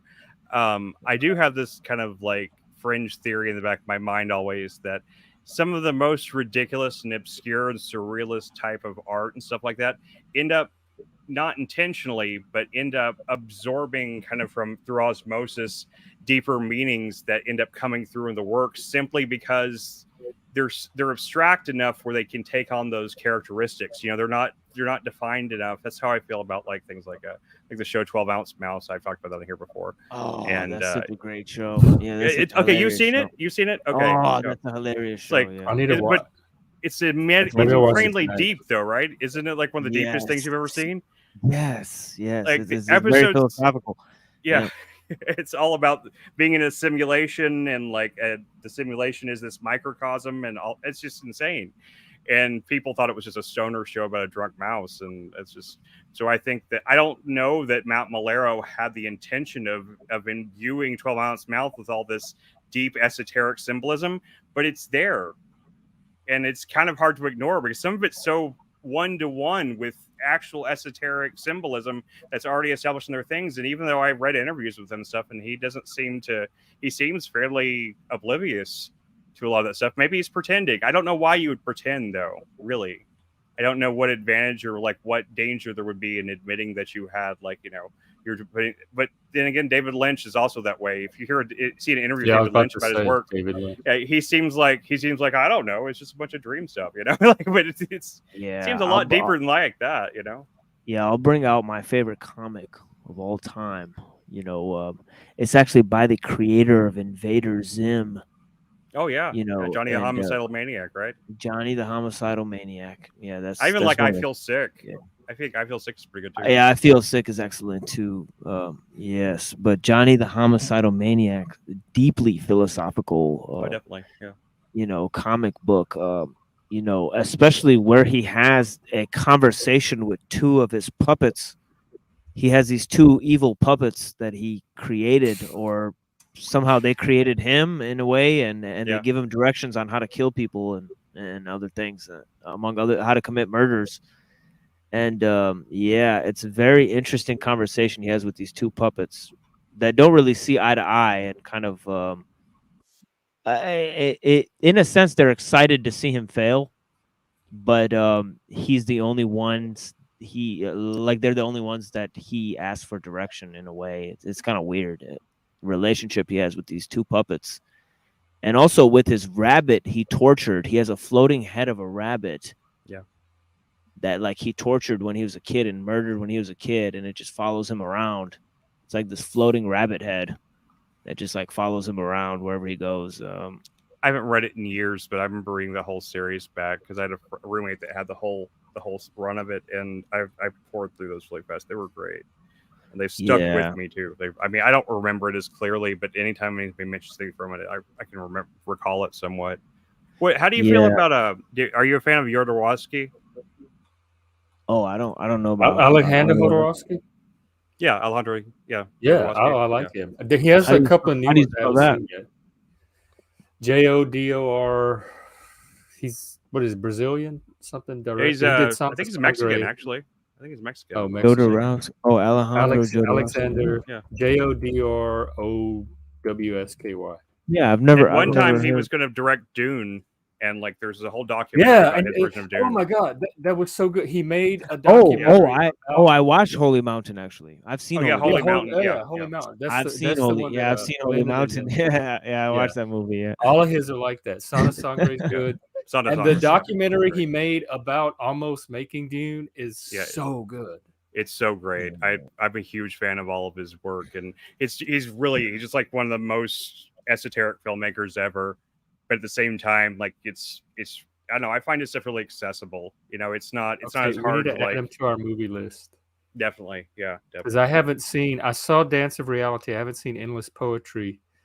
I didn't even know that one was out. I saw Dance of Reality when it came, like as soon as it came to like video. I found it and watched it, but I have not. Yeah. I didn't know he had made another film. That's amazing. Yeah, I remember a friend who was an atheist friend forced me to sit there and watch Holy Mountain with him because he was trying to make a point. And I remember I took mushrooms and I sat there and watched the whole thing with him on mushrooms. And I remember I was on the floor laughing at this movie, and he couldn't believe it. He couldn't believe like I wasn't offended. I was actually on the floor just cracking up at this movie. Do you see this thing about he has a documentary called Psycho Magic? Yeah, I do. I did see that. I want to watch that. That sounds fascinating. Yeah, his Anyway. his visuals were excellent for that movie, Holy Mountain. Oh my God, the character where he brings the guy into the room and he's got like the two naked girls there, and he like and they're like bald. He like shaves their head. Oh my God, that scene is so magically choreographed. I mean, I mean it's literally a visual epic. Damn it, I keep absolutely. going out. It is. It's. There's so much Gnostic, hermetic kind of like all these basically every esoteric philosophy has representation in Holy Mountain and somewhat in El Topo as well. So many other movies, like in that movie, I think it's Austin Powers. They have the bad guys like all sitting around the table, and then one of them the flame, right? And then they dunk the guy in the flame. I think they got the scene from that movie, where all the guys are sitting in the circle, with the Illuminati eye. Yeah, probably so. Actually, it's. I know that film has a really huge fan base amongst a lot of directors, and Jay Roach is a really intelligent guy for a guy that pretty much just makes dumb comedies. I've read interviews with him and stuff. Originally, I think it was the second Austin Powers movie. I want to say like originally there was a 3.5 hour cut of it. And of course the studio absolutely would not let them release it like that. But apparently the movie was a much stranger, bigger thing originally, but it got, toned down into a studio comedy type thing. And I don't have any idea why they wouldn't release that cut, but they never have. But that's the way it is, I guess. I'm trying to think of like what's the other director from the 70s that also did a bunch of esoteric stuff. I never really got into his movies that much, but I used to have a DVD collection of his. I can't remember what his name was. What did he do? He did a bunch of movies that were very similar to. I want to say he considered himself a Luciferian, if I'm not mistaken. Oh, Ken. Ken. Yeah, there you go. The White Worm. Yeah, I think that's it. Let me see. Keep getting it because you would Kenneth Anger, but Kenneth Anger. That's Kenneth it. Anger is crazy. That is him. Yeah, it's Kenneth Anger. That's what. Yeah, Anger. Yeah, Anger is very Satanist. I have a lot of information I'm going to present on Kenneth Anger on my show because he is he's deeply involved in the countercultural scene.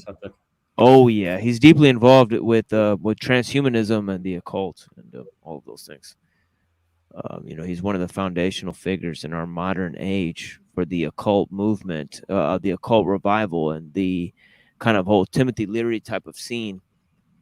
You know, they're Well, he knew Crowley and shit like that, didn't he? Didn't he? Yeah. He did. Yeah. Didn't he kind of come up in like that, the Golden Dawn Yeah. shit and stuff yeah, like that? Leary. Leary considered himself a reincarnation of Aleister Crowley. It's very interesting, and he also created the user interface, and he espoused lots of Luciferian beliefs as well. And Terence McKenna, who is a transhumanist, he talked about Hermeticism a lot. You know, he even has a show called The Alchemical Dream where he dresses up like John Dee and like walks around like dressed up like John Dee, like looking silly, and you know. I remember seeing something about that, but I haven't seen it. Is it worth watching?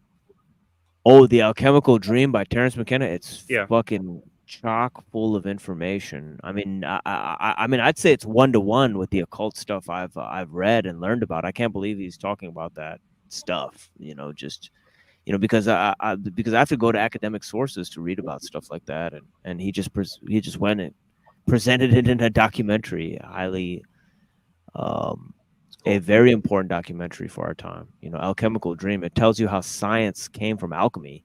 You know, a known definitely fact. did. Yeah. I mean, it's Talks right about- there. Chem is right there. That's where chemistry, alchemy became chemistry, which became science. The alchemical method is the scientific method. So Yeah, alchemia. Alchemia, right? Yeah, alchemia. Means the, and then chemia. They I have it think on YouTube. Transformation. You know, alchemia. You know, the science of transformation, basically, or something like that. But yeah, I thought you were gonna say Ingmar Bergman. Oh, I love him. Ingmar. Yeah, I love Bergman. we watched Persona the other day. Yeah. Oh, Persona. Yeah, that's the one I saw. Oh my god, that movie is such a was mind freaky. fuck. Yeah. Yeah, With the the gills.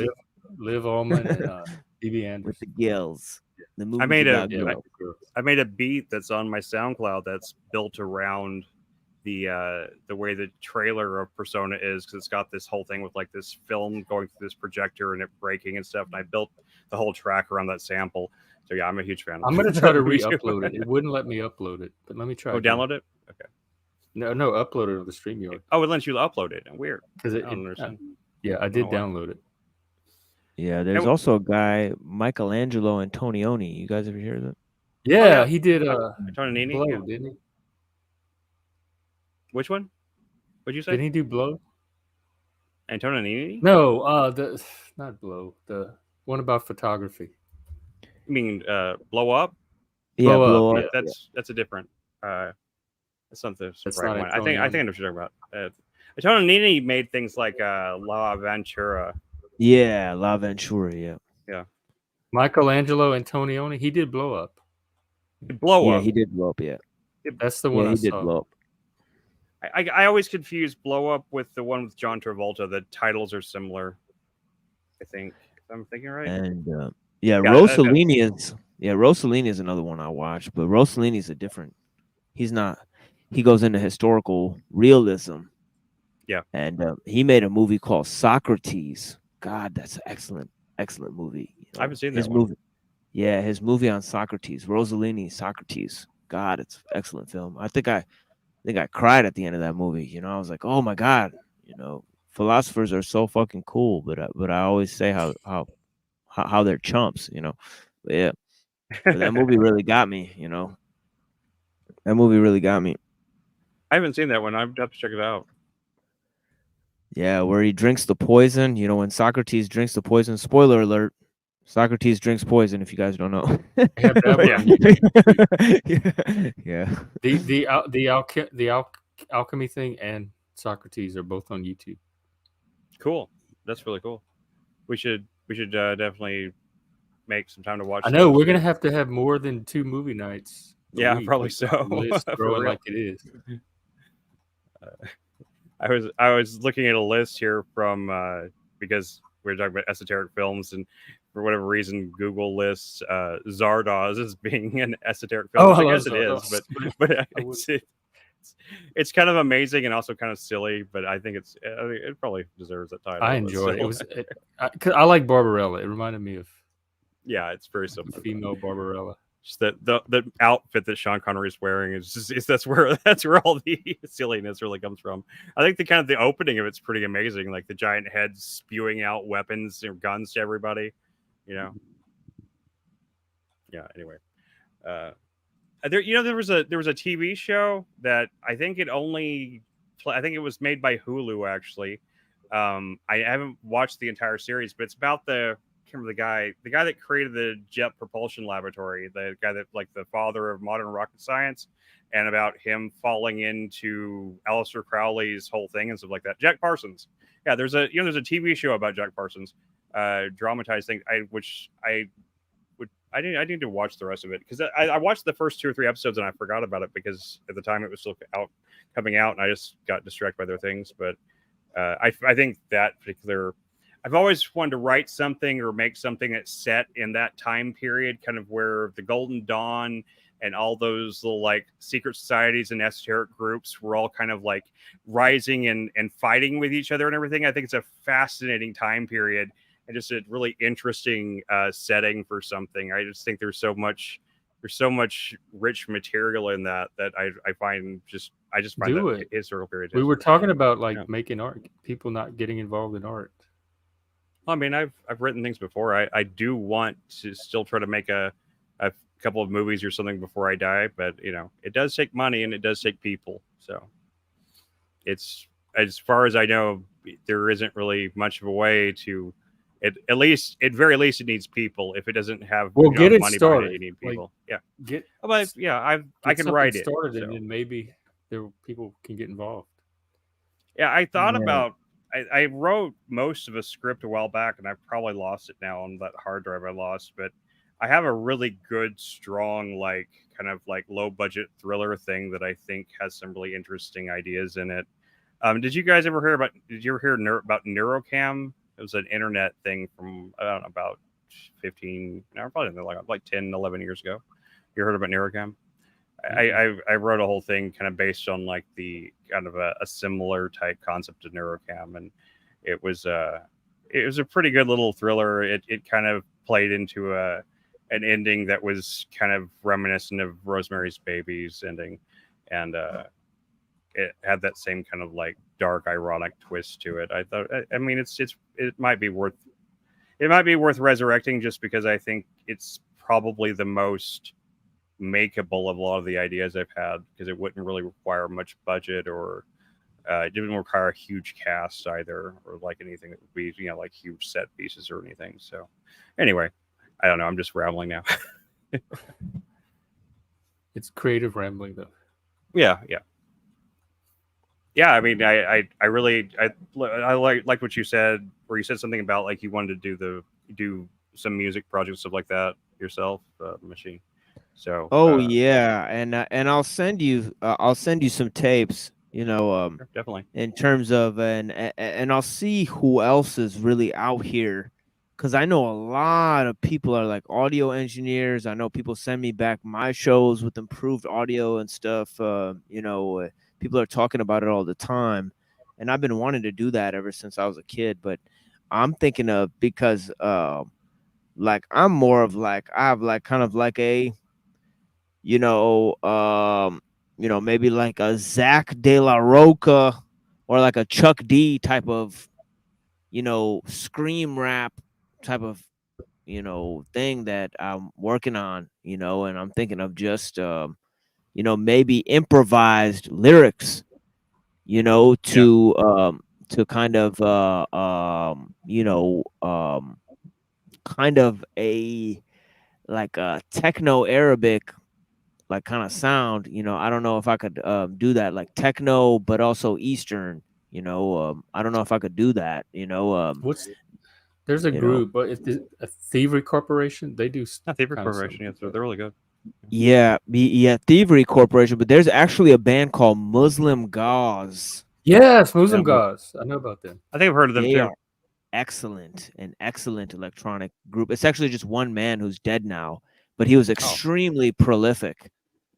extremely prolific. He's a British man, and they actually asked him one day why he named his band Muslim Gauze, and he said it's because I like turn on the news and there's all these like bloody Muslims with like gauze on, with the gauze, like because they just got like bombed and shit. That's dark. That's real dark. Yeah, so he just named it Muslim Gauze, and I was like, "That's fucking awesome." That's dope. Yeah, he's got all these electronic sounds where it's like this Eastern folk music mixed with like techno. It's very fucking interesting sound that I think should be exploited to make music like Public Enemy or like Atari Teenage Riot. I think. I mean, that even kind of reminds me of like that track I sent that we played on the stream last night. That yes, Superman on Ice, that live version, man. That's that. Like every time I hear it, I'm like, I just can't believe how intense that track gets. I mean, it's just like him just like screaming words at such a breakneck pace, and it's just like the music just keeps building in intensity. It's so fucking badass. I really wish the album version sounded like that. The album version is really subdued and kind of like it's kind of boring, honestly. Especially yes, but like and I love shit like that. Yeah, and metal albums like that are badass. Celtic Frost, like Sepultura, like that shit is badass. Like where they go into like the little soft shit and they open it up and then they go. It's fucking. I love System of a Down for that matter. System of a Down was, I think they were kind of underrated, to be honest. Like what happened to them? Didn't the dude like he got throat cancer or some shit like that? Didn't he? So I think this is the reason why they're not around anymore, because like he lost his voice somehow. I think is what I heard. Oh, that's retarded, because that guy was the greatest. Serge Tankian, one of the greatest rock vocalists of our age. Absolutely, yeah. Yes, The radio station, the alternative radio station we have here, plays pretty much like nothing but mid '90s to mid 2000s, and so like they play System of a Down all the time. Still, they play. I just yesterday. They played Disorder on the radio station, and I hadn't heard that song in a long time. The song is still really kick-ass. Yeah, steal this album. It's a great album. It's a magnificent piece of work. I think top 10 pieces of music, in my opinion, is that album, especially songs like Inner Vision. Yeah, it's a good one. I just think the Inner Vision is, I mean, that is like, it's like, oh my God, that's crazy for him to understand those types of experiences. I think it's crazy that he got it into the mainstream. I mean, it was playing on like regular radio. Of course, even At the Drive-In for a short period was on MTV and stuff like that. So it's always cool when really good, really talented artists that actually are making art do kind of manage to slip in there every now and then, through all the other bullshit, when he said the fortress of forever is forsaken and the man-made lake is polluted with blue dye. Good Lord. You're not kidding. I was like, that is exactly what's going on. That's more important than CNN for people to hear that. Right, yeah. Like Chuck D said, he said, rap is the black CNN. That's I want to make something. I hear that. I want to make something like that. Where it's like, no, this is the real news. The street news. And that's what I want. Machine I like the idea of merging it with your show too, incorporating. Yeah, live streaming experience with the music. Yeah, I had it on my first episode. I had a rap song I performed on my first episode. Oh, I have to go back and check it out. Yeah, check it out too. Yeah, at the end of the episode, because I wanted that to set the tone for the rest of the show, and then I didn't bring it back until the intro of episode 5, and then I rap on the intro to episode 5. I wrote a rap to Boards of Canada. Sweet, dude. I love Boards of Canada. They're great. Yeah, it's great shit. Yeah, it was very it was. Hey, if you hear any of the beats I have in my SoundCloud, man, if you hear anything you wanna lay spin over, you're welcome to. I made most of those tracks like 9, close to 10 years ago. Like I'm not doing anything with them. I mean, I guess I still could, but I mean, if somebody creative has something, wants to do something creative with it, that's why it's up there. So I mean, if you don't, that's fine too. But I'm just saying, if you hear something on there you want to use, like feel free, use it. Take the beat. I made them all downloadable, so You You can got take that it. beat and lay something on it if you want to, man. Got it. Anything you Coming want. right up. Coming right up. I'll be right back. Y'all keep talking. All right. Yeah, Yeah. I think that I don't really feel like, I even to a certain degree, I don't feel like I really own any music I create or anything like that. I feel like it's important to. I would never copyright strike someone for like using a track of mine or something like that. I feel like if they're using it, I guess if they just took it and were selling it or something, that would be not in the spirit of things. But if someone takes it and modifies it in any way, adds something to it, puts a vocal on it, does something creative with it, I think it's not insulting. It's the opposite of insulting. It's a compliment.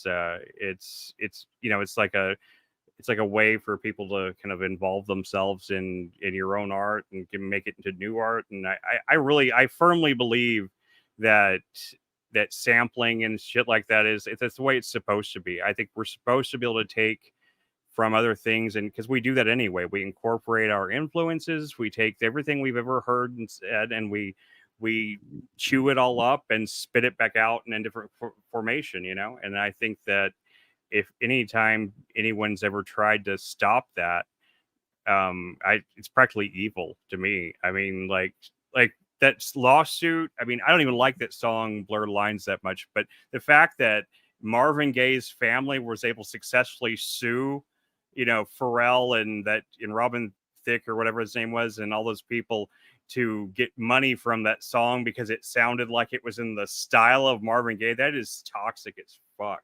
That is just like anti-art in every possible sense. I just can't stand that kind of shit. Yeah, it was the band Ultramagnetic MCs. I haven't heard You that know, one. That sounds cool. I'll check them out. Yeah, it was Ultramagnetic MCs who first sampled music. Oh, I didn't know that was the name of the people at first. Yeah. That first. Yeah,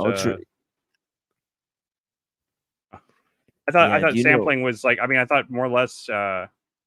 My concept, I guess, was that sampling was kind of what was from even the very first. But I guess how far do they go back? They were active only from 1984 to 2001. That's what it says here. Yeah, Ultramagnetic MCs. They as a DJ, this guy sampled. I'm pretty sure it was Said G, who was like responsible for sampling in the sense of hip hop music, and I mean, I think it forever changed the concept of art. It's kind of like advanced Dadaism. You take something and make something new of it, like a found piece of art, it was a cultural dynamic that I think still used today, for the R&B songs and all of that stuff. You hear almost all the songs today on the radio use some form of sampling or another. So so I think it's just intense type of idea, and I think it goes with the kind of interesting notion presented by Ram LZ, that billboards are they're part of your mental space, and they're projected into your world. So if you take it and desecrate it and use it to create art out of it, that it's actually not a crime, because that's actually a form of warfare, artistic warfare nonetheless, and I do follow that, type of understanding, sort of, he wrote a manifesto on graffiti and how graffiti is there to take down the Victorian thought structures of language that are being imposed on the human conscience. What the hell is that? but while I may not go into all of his ideas about it, I think he formed an idea called Gothic futurism, a form of art. I think that's the kind of art that we're living in the accelerationist paradigm.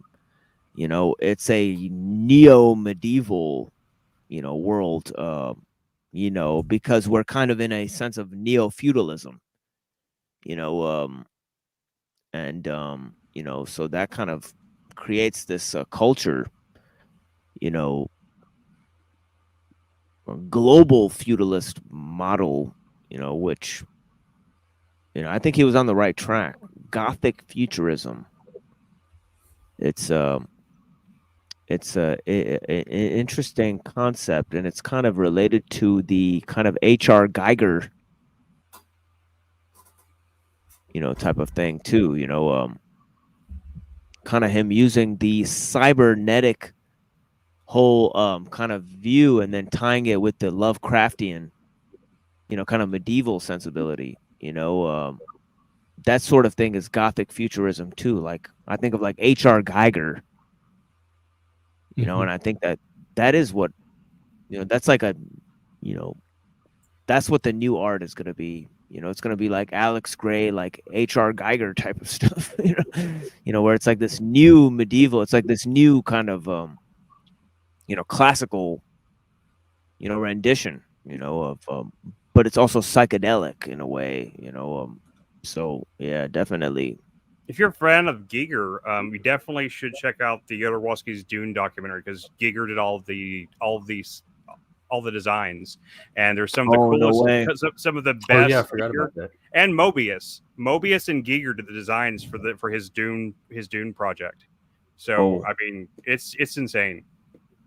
But yeah, I agree with what you're saying though. I think I see what you mean. Like there was that game that came out not that long ago that I it didn't look that interesting to me, to be honest. But it was set in this very Giger inspired like weird alien spaceship thing. What was it called? It's on Xbox, but I can't remember what it's called right now.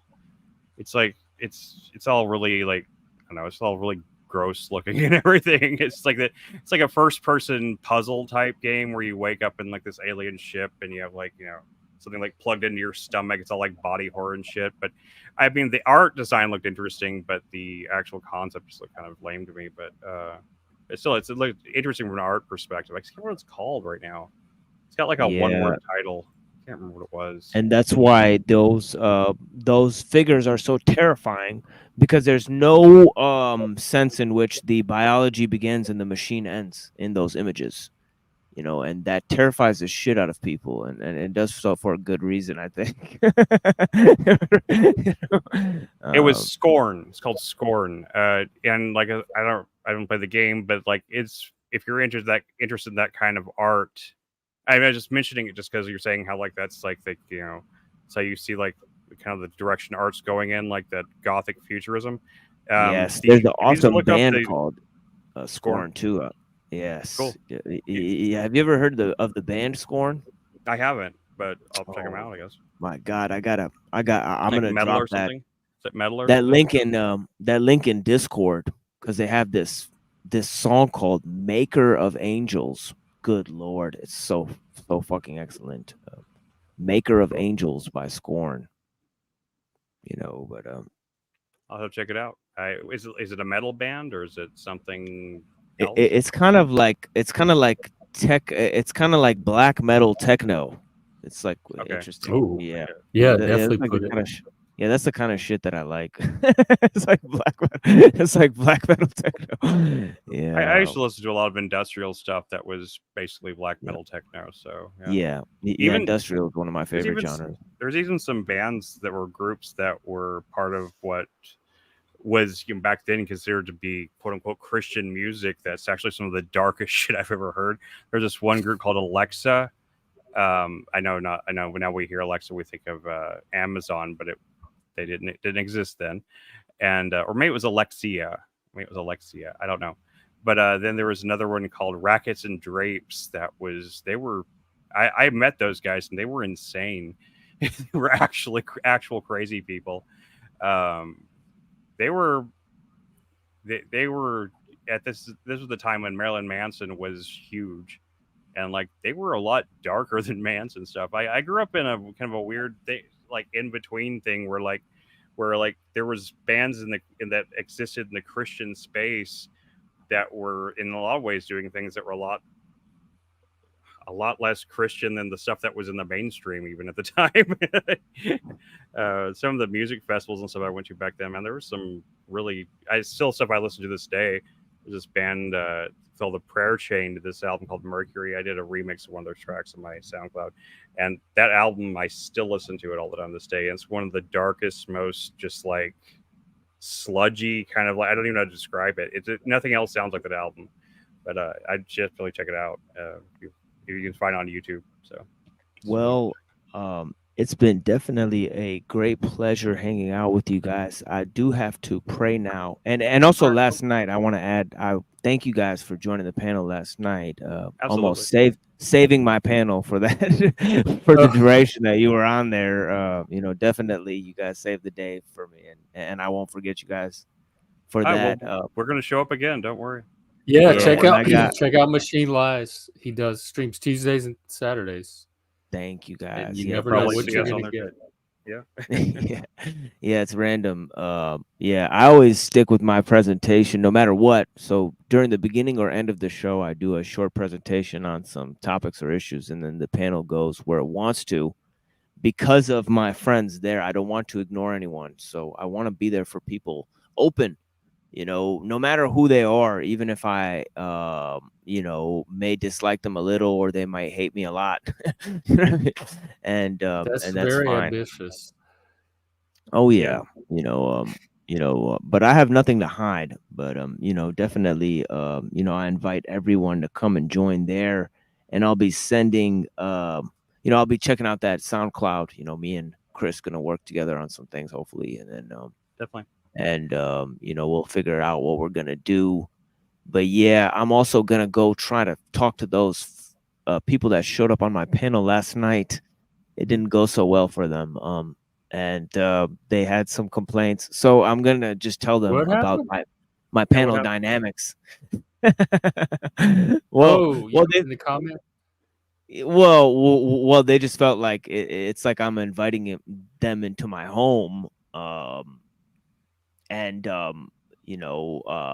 that I'm not getting rid of the volatile guests that are there, and not allowing them to speak. And it's and I understand their take on that, but I don't have obligations to anyone on the panels, So Sure. so I just want to go tell them that that's not the particular dynamic of my show, but I do invite them to talk with me whenever they can, because they didn't appreciate the treatment there on the panel. And I said, well, there's no particular treatment to expect. It's a shit show.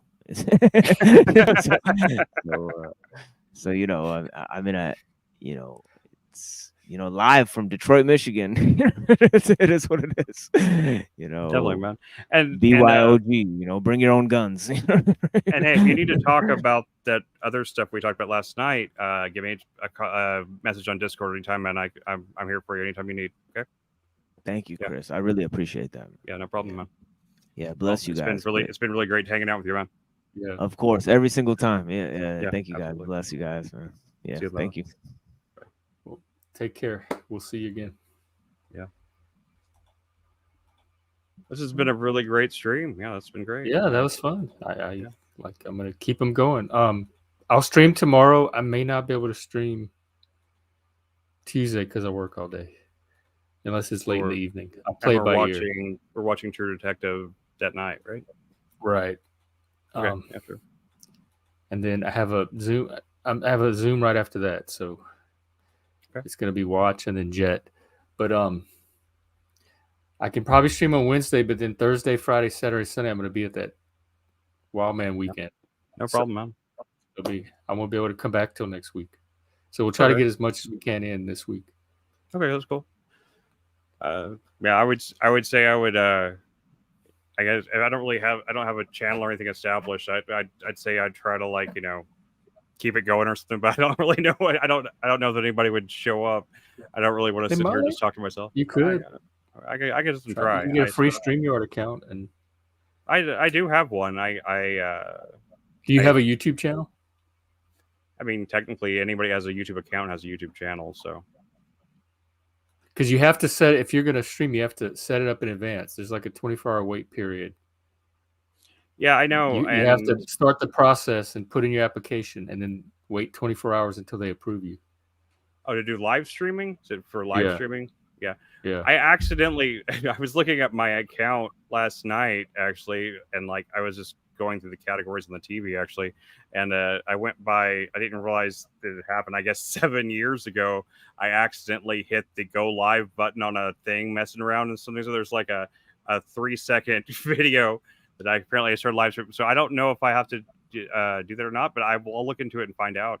Yeah, try it. It might be a new thing. So hit go live again, and if it takes you the process, go ahead and it's better to get it started now, so that when you Definitely. are ready to go live, you'll be cleared. Yeah. I guess seems like Paul hasn't really been online much or anything. Like I guess he's busy or he's had some work stuff going on or something. I hope he's doing okay.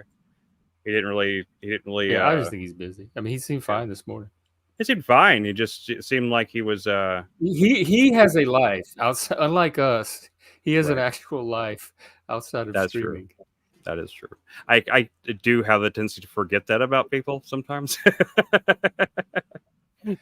I forget that. Oh, that's right. Yeah, other people have other things besides. Yeah, this. he's streaming is just one of his many hobbies that he does in his spare time. Yeah, that's true.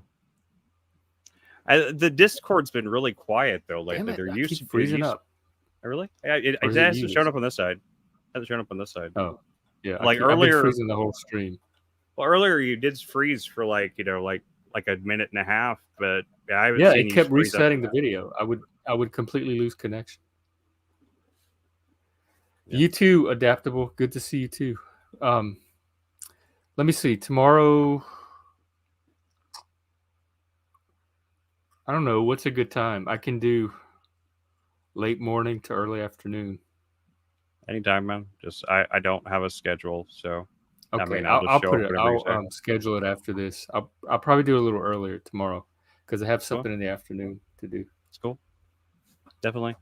Yeah. If you're online later or something on Discord, I'll see you on there. I don't have any plans as usual. I'm just gonna go spend some time with the family, I guess. Well, I think they're both napping right now, so I probably won't at the moment, but I'm gonna do that and probably make dinner maybe, and I'll be around, so I'll have my phone on Okay. me. All right. Well, it's Sounds been good. it's been a really great stream, and yeah, like I said, if you get bored or something, we can come back on stream some more if you want. Yeah, I'll be if I get here. bored later, I'll do a spontaneous evening stream. Otherwise, I'll do one tomorrow, probably All late right, man. morning. I'll be there around. I'll talk to you then. Okay. Bye. Well, Bye. good. Take care.